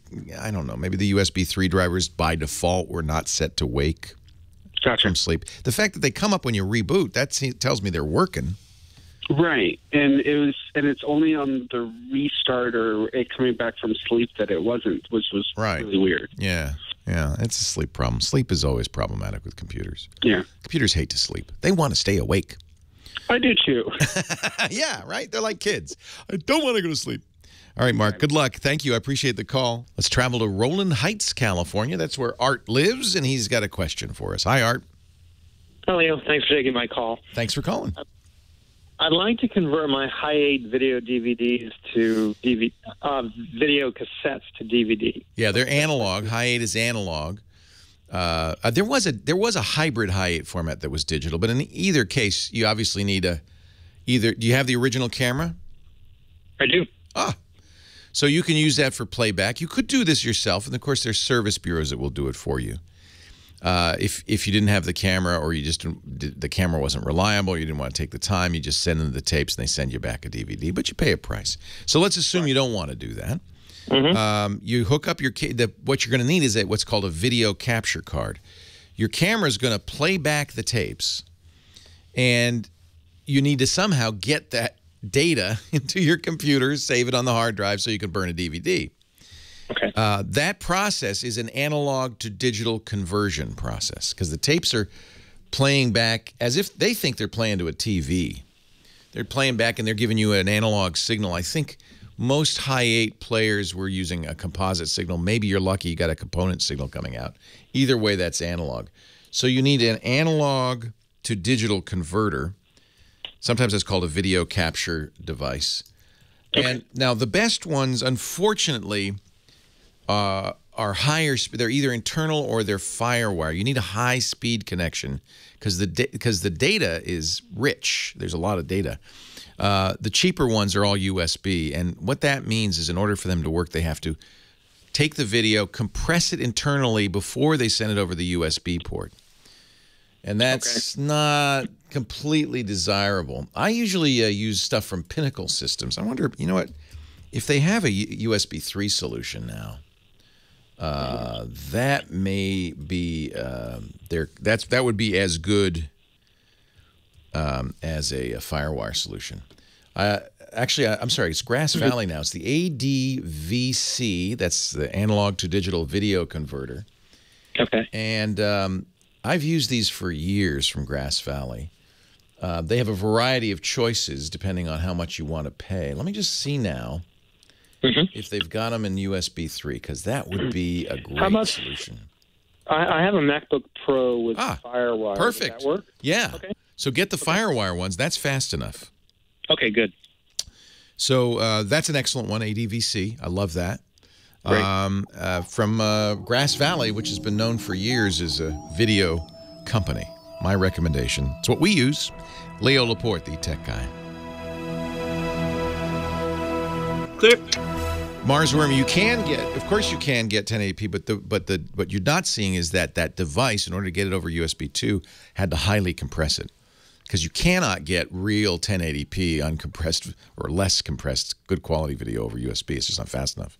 3 would be, if they make a 3 version. So yeah, you can get, it works, Mars Worm. I'm not saying you're not getting it. I'm just saying it's not good. What you're getting is not good. Yeah, FireWire is gone, right? So we got to find another solution. That's the problem. Well, hey, how are you today? Leo Laporte here, the tech guy. It's time to talk tech. Computers, the internet, yeah. Been doing that since when do I start doing this? 1992? Was that 100 years? Something like that. But also now, not just, well, the internet, it was first computers. The internet, maybe the mid-90s. That was when we really kind of started delving into that. Then home theater, yeah, kind of, sort of, maybe in the 2000s. Certainly did some of that.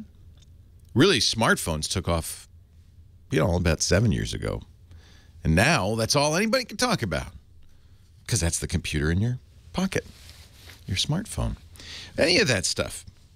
Anything with a chip in it. 8888 Ask Leo, that's the number. 8888 Ask Leo, 888-827-5536. That's toll free in the U.S. and Canada. You can also Skype us if you're outside those countries. It'll still be free. The website, techguylabs.com, techguylabs.com. Let's take another call. What do you say? Barbara's in Westwood. Hi, Barbara. Leo Laporte. Hi, Leo. I am 73 years old and electronically challenged. In other words, you're on speaker right now, and for me to get you off speaker on my cell phone, I would disconnect. You know that you would hang up, so you're not going to do it. If you'll please indulge me. I will. You sound fine. Don't worry about it. Okay. I have an iPhone 4S that worked okay until this morning when I dropped it on cement and my cover opened. Oh, no. So I'm ready. I'm off contract, and I remembered that years ago or a year ago, you recommended, I think, a Samsung phone for your mom. And I just make calls, get calls, I text, and I have a new grandson, and I'm always snapping pictures. And that's what I need from you, and you're the only one I trust. I talked to my son, and even though he knows I'm electronically challenged, he's recommending all these phones that do everything. No. Let's make it easy for Mom. Okay. The reason I sent my mom a Note 3, that's what I sent her, is because she's an artist. She loves sketching. The Galaxy Note has a stylus, so she liked sketching on it. And one of the things you can do with the Galaxy phones, they have a simple mode that's got big icons, and it's very simple. So, it's not a bad thing. But in general, I don't recommend Android for people who are electronically challenged. Android, and that's an Android phone, by the way. Android is really for people who like to tinker with things, who tweak things, to change and modify and mess with it. It's that kind of a phone. I think you've used an iPhone all this time. You know how it works, right? Yeah. You're comfortable with it? Yeah, I don't do much on it. I know I can connect to the internet. I know all that. I know I can, but I can't do it. That's okay. It's got the iPhone still has probably the best camera, certainly one of the best cameras out there. Okay. You can do email on it, which is nice. I mean, if you take a picture, you can email it to somebody. That's nice, right? Do you ever do that? No, you can, but I can't. Okay. Well, I mean, a good camera phone is going to be a smartphone. There are no, to my knowledge, no camera phones out there that aren't smartphones. So if you want a decent camera, you're going to kind of have to use a modern smartphone, even though you don't need 90% of the features. Right. I would stick with the iPhone if I were you. Oh, really? Okay. I think either the iPhone 6. Now, the other thing my mom liked, now she's older than you, she's in her 80s, but she liked the big screen on the Note because it was easier to read. See, I want that as well. Yeah. So you might, what you should do is go to the store. Bring your son if he's open to the notion. If not, just go by yourself to the Apple store.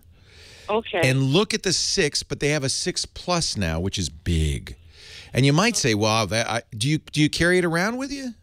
Yes, I do. You might say, "Well, that's so big." If you're putting it in a purse, it doesn't really matter. But you might say, "That's too big for me." But it is a lot easier to read. Oh, I need that. And I don't have a landline. I just use my cell phone. This is your line. Same with, my mom. I encourage her to do the same thing because you have my mom is of a generation where she goes, oh, this is long distance. Call me back. Okay. And I have to keep telling her, no, well, that's why I gave you the phone, Mom. First of all, I'm paying the bill. But second of all, it's basically unlimited long distance. You can call me and talk. It's okay. Exactly. I know. That's about all I know. But that's a revolution because you and I are both old enough to remember when it was $1 a minute or something to call across the country. Yes. And you'd always go, I'm calling long distance. We got to make this quick. Okay. Don't have to do that anymore. Right. So I think an iPhone, either the 6, which is bigger, it is bigger than what you have.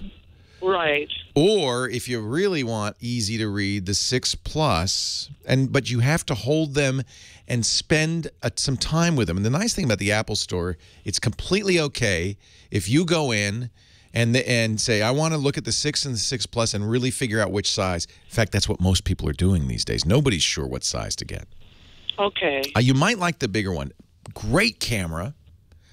I think that those are the easiest phones to use. I mean, you have the best shot at figuring them out.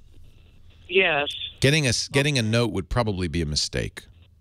All right. Yeah. I appreciate you taking this call because I listen to you every weekend, hoping some of it rubs off. Barbara, I love you. I'm so glad you called. And really, this is the kind of call I want to take because these are what normal. We get a lot of geeks on here. Oh, my hard drive won't boot up on a USB coil, so I got to start over with a FireWire. And people go, I don't know. What is he saying? So every once in a while, it's good to have a normal person call and ask a question that lots of people want to know. And that's a big question right now is, look, I don't need these very expensive, elaborate phones. They're too complicated. Yes. But nobody right now, the other one you might consider is a Windows phone. Windows phones are very easy to use. They're very simple. And they have a nice user interface. And the Nokia Lumia, Lumia phones have really good cameras. Okay. So I don't want to add complexity by saying there's other choices. I think because you have an iPhone, you're the most used to how it works. Why mess with that? Yes. The new iPhone works exactly the same. Oh. Okay. In fact, what you could do you have a computer? Yes. You hook up the iPhone to the computer and back it up. You're the one you dropped. Yes. Back it up. There's a button that says backup on iTunes. You back it up, and then when you get the new phone, you hook it to that, and it will say, well, do you want to restore from a backup? You say yes, and everything will be exactly as it was. Oh, that would be wonderful. Yeah, and it'll be a bigger screen, but it'll be easier to read, but it'll be the same as it was. And the gigabytes, do I have to make a decision on that when I purchase You do. the phone? You have to make a decision on the gigabytes. Get the least gigabytes they can give you, which is 16, because there's no reason to spend more because you're not doing anything. Well, are you taking a lot of pictures? Yeah, but my son did show me how to put them on the computer. Okay. And erase them from the phone. Yeah. A lot of people never do that. So you're smarter than you think. Most people they fill up the phone and they say, I don't know what to do. I filled up the phone. If you're going to be religious about that, then the phone won't fill up. If you say, I'd like to store more pictures and videos for longer, get the next step up, which is 32 gigabytes.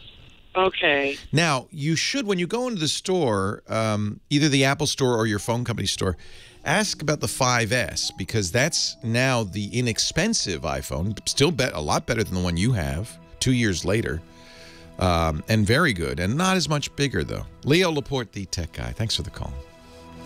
Good point. Thank you.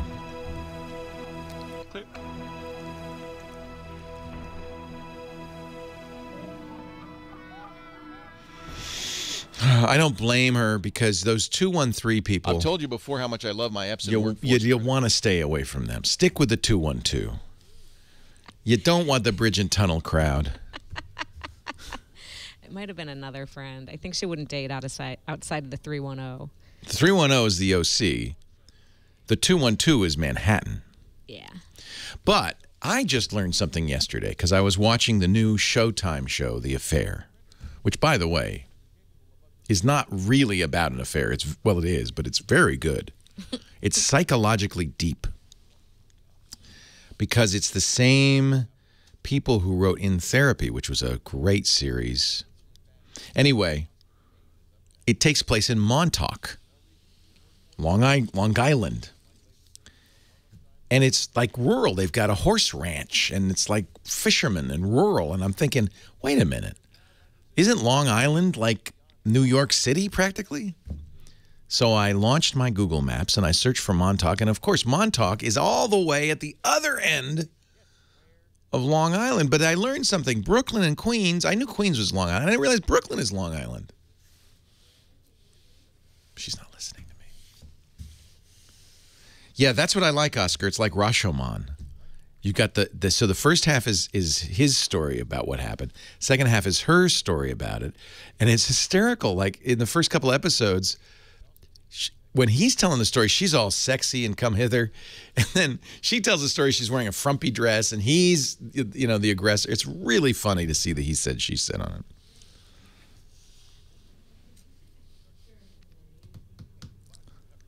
I know I should know. Well, you know what? That's why I don't know. Because I lived in New York City, and you can't tell. You go over a bridge, but you don't know. Because the difference between Montauk and Flushing is like a different country. I know, user 001. How'd you get that number?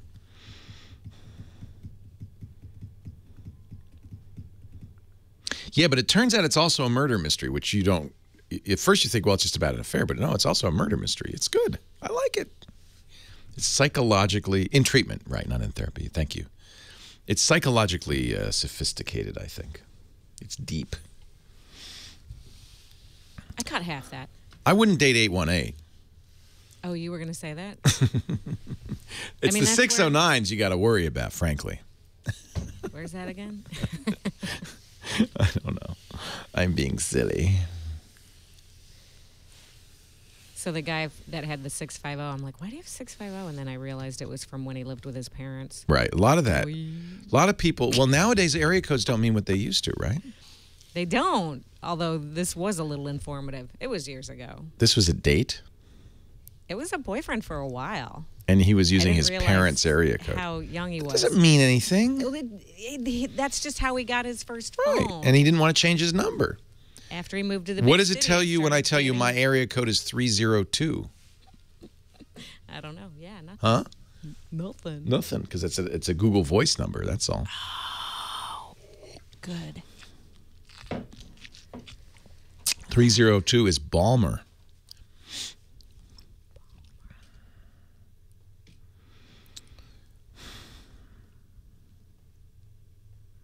Eight 818s are shady characters. That's Brooklyn, isn't it? 818? Or no, that's where L.A. The show is. Yeah, that's it. That's L.A. Burbank, Yeah. Thousand Oaks. Burbanks, T.O. Oh, no. Yeah, hair metal, malls, Valley Girl. Stay away. I'm an area code. 609 is San Diego? Oh, no, that's Boston. Yeah. Leo Laporte, the tech guy. 88. Ask Leo. Dan's in Chesapeake, Virginia. Hi, Dan. Leo Laporte here. Good afternoon, Leo. Good afternoon. How are you? Well, I'm doing fine. It's kind of funny. I'm originally from New York City. I live in Chesapeake now. I thought you might be. You were talking about Long Island, where I was stationed for many years in the Coast Guard, and I grew up in Queens, so you're really hitting close to home here. Well, Queens is... See, I was watching TV last night, and there's a show that takes place in Montauk, and it's very rural, and I thought, well, that's not at all like Queens, which is also Long Island. But there's a big difference, and it is a long island. Actually, where I grew up is called Long Island City, which is kind of a combination of both, and that's portions of Queens. So I'm familiar with Long Island City. It is complicated. It is complicated, like life. Unfortunately, fortunately, maybe, my question is going to be less complicated now. Okay. While I've been on hold, I had a time to rephrase my question because I'm confident when I asked it of Heather, I sounded like a babbling idiot. However, as I rephrased the question, I also frantically looked on Google to the answer, and I think I just managed to word it correctly on Google. So here was the original question. And by the I do want to point that out, that is really a key and critical skill, is the ability to ask the question properly of Google. You can probably find almost anything if you know how to ask the question. You are 100% correct, because a couple of weeks ago I got a second phone line. Yeah. I'm a phone freak. It's my hobby. Me I too. think I listen to you too often and too long. Me too. I've got it. I almost have I could almost make a deck of cards out of my phones now. Oh, I'm sure you do. I can't keep up with you, nor do I even try. But I currently have a G3 and an HTC One. Excellent. On T-Mobile. Excellent. 2 separate SIMs, a nano and a micro, 2 separate phone lines. Yeah, that always frustrates me. I have a SIM cutter. Well, that's the problem. You obviously, well, it's a long story, but you can't use an adapter on the G3. The way that SIM goes in there, it's just too tricky, and it's easy to break the pins. Right. So I figured I'm just going to bite the bullet and pay for 2 phone lines, and then I can use any phone I want using Google Voice. So for the past 2 weeks, until I just did a proper search on Google, I was unable to figure out how to send multimedia text messages in Google Voice. But that just happened. So my simple question is it true that multimedia text still does not work within the Google Voice app? I know you can do it in Hangouts, but is it true that MMS still does not work within I think that's the case. I think that's the case. They just got this support literally 2 weeks ago. So this is there's a good reason you didn't know about this. You couldn't send MMS is the ability to send multimedia messages instead of just plain old text messages. You could put a picture in it. Now, by the way, Verizon still doesn't support this. So, but you're on T-Mobile, so that's the good news. I love T-Mobile. They're fantastic in Chesapeake, Virginia. I have a killer signal at home, and I have a better signal at work than I had at AT&T. Yeah. So the Google Voice app has been. The word is deprecated. They don't want you, and in technology they use it differently than the actual word means, but they don't want you to use it anymore. They haven't discontinued it, but they'd prefer you didn't use it. They want you to use Hangouts. Right. Well, I've got that figured out now, and I'm pretty sure that if all my contacts, family, coworkers, friends, if they switch to my Google Voice number like I asked everyone to do, if I send them a text message within Hangouts, they should see my name. So I think that solves the problem. I think the main question originally was, why couldn't I figure out how to send MMS in Google Voice? Yeah, well, they just started. Right. So you couldn't until literally October 7th. So it's a little bit embarrassing, but while I was on hold, I did. You solved it. I love that. No, but that's. And I think I got the answer now. That's good. Yeah, that's exactly right. Google Voice is a kind of a black box. I still have questions about what exactly is happening. Well, I thought there's been rumors for a long time that that app was going to go away, but it hasn't, and I think eventually it probably will be replaced by Hangouts. It's pretty clear that's the direction they're moving. That's right. And Hangouts now, they just added the ability to make calls from Hangouts, so that's one more nail in the coffin for Google Voice. Google Voice, everybody should try this. It's a great service. It's free from Google. It lets you have one phone number for up to 5 other phones. It's great for people like you and me who have multiple phones. We can have all of them ring if somebody just calls the one number. Of course, it is a trick to get people to use your Google Voice number. And considering I still work for the Coast Guard as a civilian, and I have work numbers, contacts, family, and friends, I had to just make that switch. And I said, okay, if I do this, I'm not going to go back to my regular old 757 area code number. So, and that's fine. It worked out great. But I'm still going to say thank you, because by sitting here on hold, I force you. I came upstairs in front of my computer, and I searched and searched, and I found the answer. So thank you very much, Leo Laporte. You're very welcome, Dan. Take care. All right. Thanks for your service to all of us in the United States. So that's why we keep you on hold. We figure if I keep you on hold long enough, you'll solve the problem, and I won't have but we do, and I do apologize. I know there's, we have a little behind the scenes. You don't mind that. We have 6 lines. Many radio shows have many, many more lines.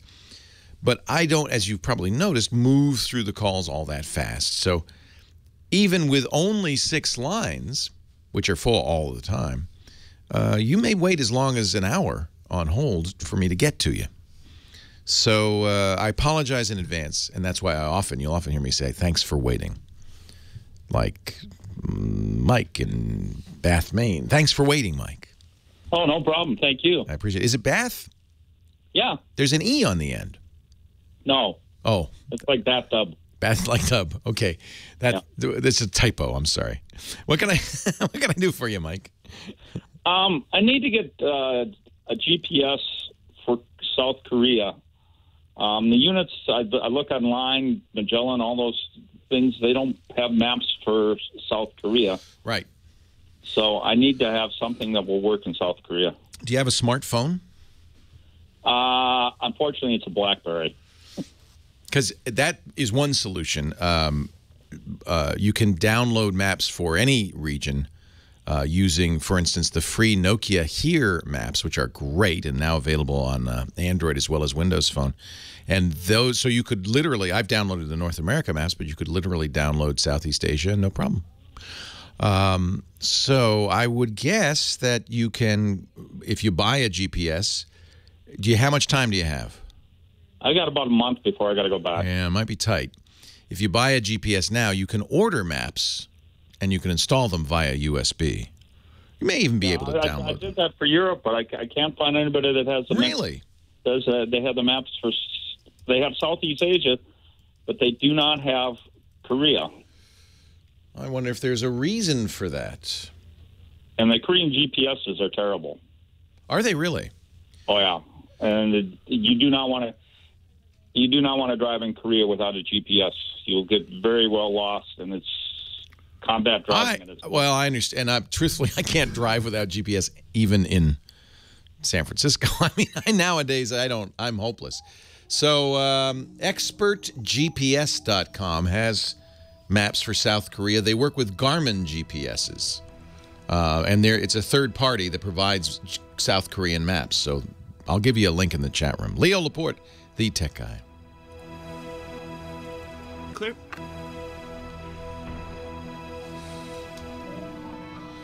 And you do want to make sure that you don't go to North Korea by accident. That's exactly right. Driving too far in South Korea can get you in trouble. Leo Laporte, the tech guy. On and up. Onward and upward. Karen, Diamond Bar, California. Hi, Karen. Leo Laporte, the tech guy. I believe this is an act of God. An act of God? Oh, my goodness. Yes. I got through yesterday, and then you ended the show. Oh, I'm so sorry. I called back, and I got in. So God bless you. I really, really appreciate this. I apologize for running out of time. You know, sometimes I will keep going after the show, and if I had known, I would have. But that's okay. I was got meant back to in. be here today. That's Thank fine. you. Thank you. You know, I'm a self-professed data hoarder, and in the last year or so, I had to close my business, and I scanned my records and needed a storage solution. Dropbox was more expensive, although I'm most familiar with Dropbox, and I've had Carbonite before. And then I decided to go to Google Drive. You had mentioned it on one of your programs. Yeah. It was cheaper. It's $2 a month, and I thought this was a wonderful idea. But it's proven to be just a big headache. You know, it seems like I've lost folders and files. It doesn't sync properly. I attempted to get some support, and they kind of helped, but it's never really worked. And then I got very sick and couldn't really tend to this. I've recently revisited this, and I contacted them. I think it was the 20th of this month, or actually the last month. Okay, they can access the screen and watch the screen, but they can't. They don't have the ability to access the computer. Now, Carbonite does have that capacity, because I need somebody who's going to be able to get in there and actually find out what's causing the sync problems. You know, it'll stop randomly, and I've not been able to sync my files, and that's why I don't know if I've really lost data or not. So my question to you is, do you know the head honcho to call? Because they need to fix this problem. Or should I, you know, how can I salvage this? Or, you know, is there another off-site backup that you would recommend besides Google Drive? Because it's been a disaster in my eyes. Yeah, I'm sorry. How much data do you have? Probably too much, because I'm a hoarder. No, it's good. You know, one of the things, bits is cheap. How much, though? Is it a terabyte? Is it 5 terabytes? Is it a... It's probably several terabytes. Okay, so that's a problem right there. for any of these solutions. Well, that's the other problem that I've had with Carbonite. I've had it for a couple of years, and it still hasn't synced all my data. Right. So part of that. That's not their fault. That's your bandwidth, right? So we have to be reasonable about our expectations about what we can store online. And if it's a terabyte or more, the amount of time taken to upload it is prohibitive. And that's the real issue here. Now, one of the things Carbonite will do, and you could ask them, and some services will do this, they'll send you a hard drive. Then you back it up to the hard drive. Now it's stored on their cloud, and you can get it file by file. And by the way, it's a lot faster to get. What is your internet speed? Do you know? I think it's like could it be upload it's between 2 and 5? Yeah, see, upload's always slower than download. Yeah. So they'll always quote, the internet service provider will quote you the big number. That's the download number. But that doesn't matter for an online storage solution. It's the upload number that matters. And by the way, divide it in half at best, because no upload service, Carbonite or OneDrive or Google Drive, is going to use all of your upstream bandwidth. That would take you offline. You wouldn't be able to use your internet. So they're going to be gentle. Actually, the technical term is nice. And they're going to use less than half of your total bandwidth. Plus, a solution like Carbonite, I don't know what Google Drive does, watches you on your computer. And if you're using it, they say, okay, we're going to wait because they don't want to get in your way. All of which means it takes forever to upload.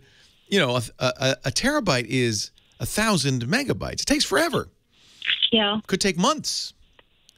So I think if you're backing up that much data, my suggestion is to get an external hard drive. Go down to the big box store, Best Buy or Costco or whatever, and buy the 3 terabyte hard drive is about $100 now. They're not expensive. Make a backup by just copying it. Now you've got 2 copies, one on your computer and a backup. If you really want to be safe, make 2 copies, buy 2 hard drives, and bring one to work or to your off-site, somewhere not at home. So you have, this is kind of like a do-it-yourself Carbonite, isn't it? But you're not using the internet to upload it. Now you've got 2 copies locally, and you've got 1 off-site. So if there's a disaster, your house burns down, you still have 1 copy. And and it sounds like this data is not changing at this point. Is that right? Well, that's not true. I want to manipulate the data, but it's never there for me to manipulate it and sort it and get rid of stuff I don't need. Well, so that might be a good argument for calling Carbonite, saying I want a hard drive. They send you a hard drive, copy the data over, store it there, and then it will continue from that point on only to back up changes. That it can easily do. It's that first. Price for that hard drive? I can't remember. You have to call and ask them. It's not. Okay. It's less than you'd think. Okay. There are other storage solutions that will also send you a hard drive. That's one way to solve this. And it's always a problem with all of these upload systems is that they can only go as fast as you can. And most people don't have enough bandwidth to do this. If you were doing 100 megabytes or even 100 gigabytes, I'd say perfect. But you're doing 1,000 or 2,000 gigabytes. That's crazy. You can't. So other solutions might be more apropos. Now, I think you could continue to use, what I would do is back up the stuff that's not going to change on a hard drive and take it somewhere. Make 2 copies, 2 hard drives, 1 at home, 1 at work. You could keep them in sync. You can run, there are programs, on Windows I use Second Copy. On Mac I use Super Duper. You can keep them in sync so that you have 1 external drive plugged in, and you've told this program, any changes I make to this folder or this set of folders, duplicate on the external drive. And that way they're going to stay in synchronization. And then every week, swap them. Now you've got a backup system that's pretty robust. That's going to be better than an online solution. The online solution, and I really should be more clear when I do the Carbonite ads, is for a smaller amount of data. It's for the stuff that you're working with today, and I would say Google Drive's the same. Now, there is Microsoft OneDrive just announced they're going to give you unlimited storage for free if you have an Office subscription. Do you have an Office 365 subscription? No, I've been hanging on to my old Office program because that's a pretty compelling argument for buying Office, which is as little as $69 a year, because you get unlimited OneDrive storage. And Microsoft, I think, does a pretty good job of synchronizing. But again, you're limited by your upload speed, and a huge amount of data the upload speed is going to get in your way. So I don't think solving this with Google is really the issue. I think it's you've got so much data, you should probably just pick a better way to do this. Well, it would seem to me, though, that Google Drive would have access would be able to get the software to access my computer. Well, I use it. I'm looking right now. I have the Google Drive synchronization program. I have a Google Drive folder that's duplicate. But remember, that's just the Google Drive folder. It doesn't duplicate other folders, just your Google Drive folder. Right. And then so I can, when I make changes to my Google Drive, those, that's this folder here on my hard drive, to any of these things, they get changed automatically and stored up on Google. But it's for me, it's a tiny amount of data because it's got to be over the internet, right? Now, I found this works, but maybe you have so much data. I don't know. It's 0.03 terabytes for me. So not hard to keep that in sync. No, that isn't a hard thing. Now, I do have situations where I have a lot of data. For instance, I have a large music collection. I'm not going to back that up. I use hard drives to do that, and that's what I think I would do. I would suggest for you. That seems to me like the best way to do it. There are lots of solutions, of course. Leo Laporte, the tech guy. I think you can probably trust the big companies not to lose your data. Like they back up your cloud data. In general, I would say that doesn't come up. I just replaced a 2 terabyte hard drive with a 4 terabyte hard drive. How much was 4 terabytes? $170. That's amazing. $170 bucks. For a red, not a green. For a red? Yeah, so a network ready one. The NAS one. So I think I'm at 28 terabytes. And somebody mentioned Glacier. Glacier's only designed if you're not in a hurry to get your data back. I was considering putting my 29 terabytes on Office 365. I would love to see that, but how long is it going to take you to upload 29 terabytes? Do some math, my friend. What do I care? It's a separate computer. Well, you care because it might be 3 years. I don't think so.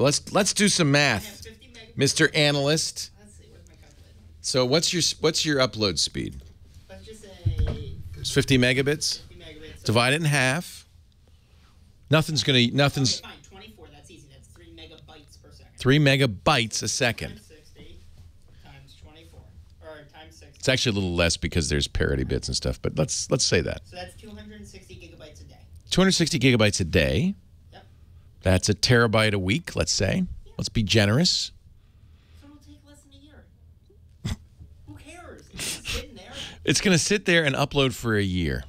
So? And then I won't have to... For 29 weeks, it's going to sit there and upload. Like, that's all it's going to do. Just upload nonstop for 29 weeks. Does that seem like a good use of your resources? I mean, Comcast might get mad. Oh, that's another issue. That counts against your cap. I don't have a cap.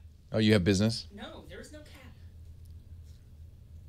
I wonder, though, if you'd hear from them after the first 20 terabytes. I figured okay, so let's say I might possibly have some illegal... We got a guy here who's uploading 4 terabytes a month. What's going on there? If I have some quote-unquote illegal data in Microsoft Oh, they don't care about that. Really? Well, you say you won't. But it's like, I mean, There will be, I'm sure, a reality show called Data Hoarders. Oh, that's definitely me. It's because it's so easy to buy more space. Yeah, I can't imagine 29 terabytes. It's all movies? Well, it's replicated movies. Replicated movies. So it's really only 15 terabytes it would upload. Well, I'll give you an example. I was listening to an interview with Ed Norton.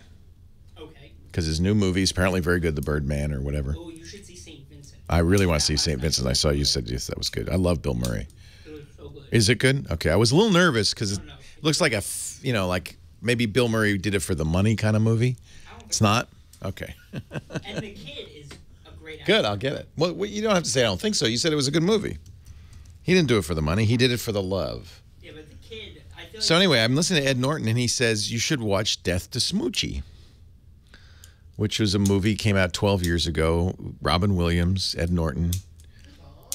Weird movie. I remember seeing it and thinking weird.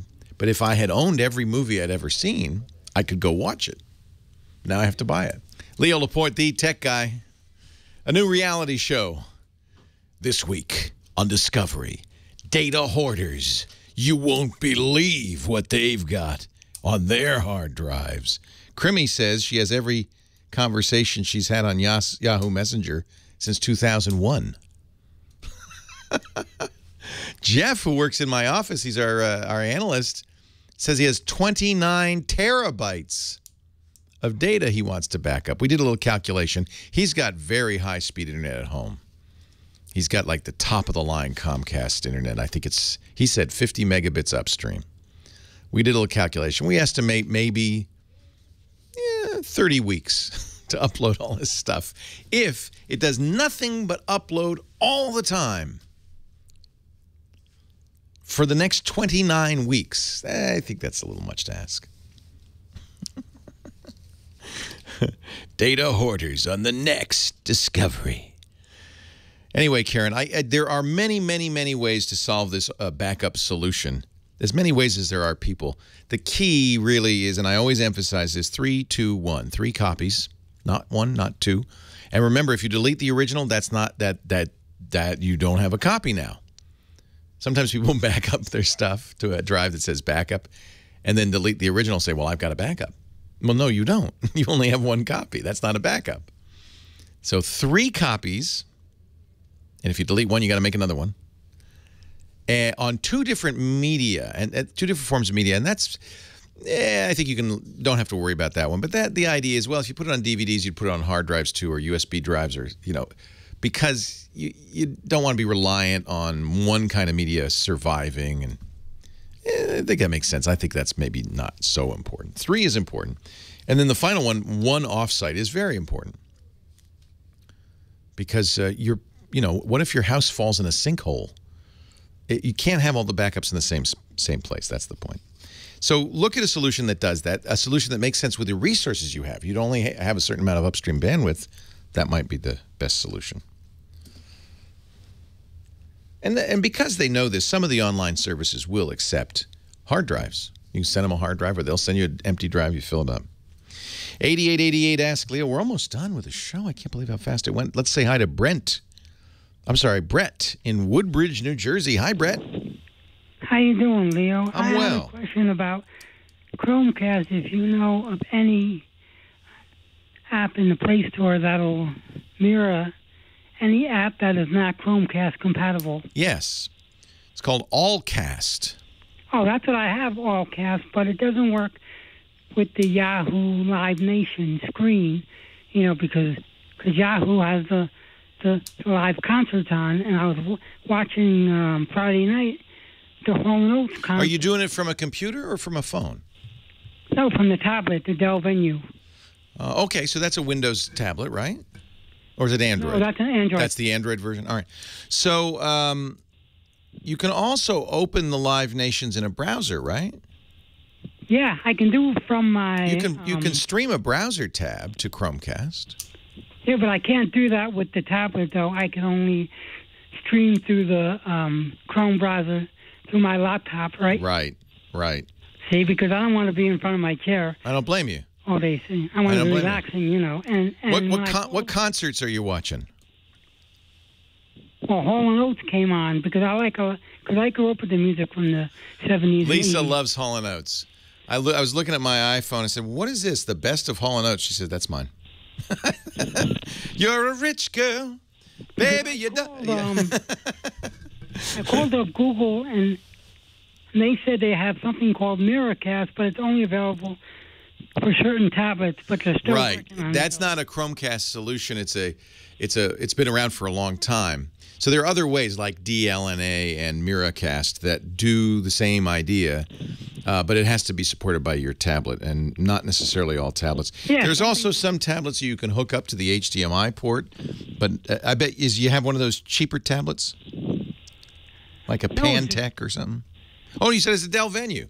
Dell Venue. Yeah, I would look and see. I mean, the problem really is also that in fact, Google even says this: the casting the tabs is beta because there's lag. It doesn't work great.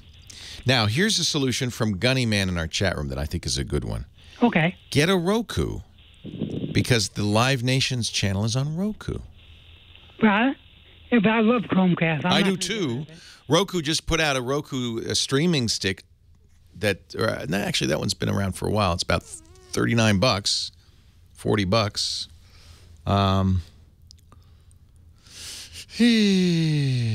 Well, maybe the chat room will come up with some. I'll tell you what, keep listening, Brett. And we'll keep an eye on the chat room, see if they can come up with a solution. Allcast is the best thing I know of. That was written by a third party. And that allows you to cast almost anything, but I guess not that. Maybe Yahoo's actively blocking it, I wonder. 8888 Ask Leo. That's the phone number if you have a suggestion for Brett, or better yet, go to irc.twit.tv or our website. That's all there. Just do it on the website, techguylabs.com, and you can add a comment to the hour 3 of episode 1132. Doug, he's on the 80, heading towards Sacramento. Hi, Doug. By now, you might be in Sacramento. I just crossed the city line just a few minutes ago. Thanks for being so patient. What can I do for you? Hey, I had an iPhone 4, and the screen's too small for me to see. And the iPhone 5, the screen was even smaller. So I left the iPhone and I went to a Samsung Galaxy. Now the iPhone 6 Plus is coming out, and I've already ordered my 6 Plus. Good. It comes in next week. You'll like it. I hope so. I like the iPhone. I did not like the Samsung. I really did. Yeah, no, if you're an iPhone user, you should get an. And the good news is Apple understands that these 4 inches and 5-inch phones are too small. Actually, not those 3.5-inch and 4-inch phones are too small. So they now have 4.7. That's the 6, and the one you ordered, the 6 Plus, 5.5 inches. That's as big as that Galaxy Note. Yes, and I've looked at it at the Apple Store, and I love it. Me too. And I'm really anxious to get it. But my question is I have my old iPhone 4 backed up on my laptop, and I still have my active Apple account. Yeah. I want to move the old apps that I had from my 4 onto the new 6, and I want to move my contacts and everything from the Samsung on. Right. Which should I do first? So the first, here's what I would do. Run the iTunes backup on your old iPhone. That'll give you everything on that old iPhone. And restore it to the new one. Now, your new 6 Plus is identical to your old iPhone 4. Okay. Contacts and everything. Now, but you still have a problem because you've been using this Samsung phone for a while. It's backing up to Google. Yes.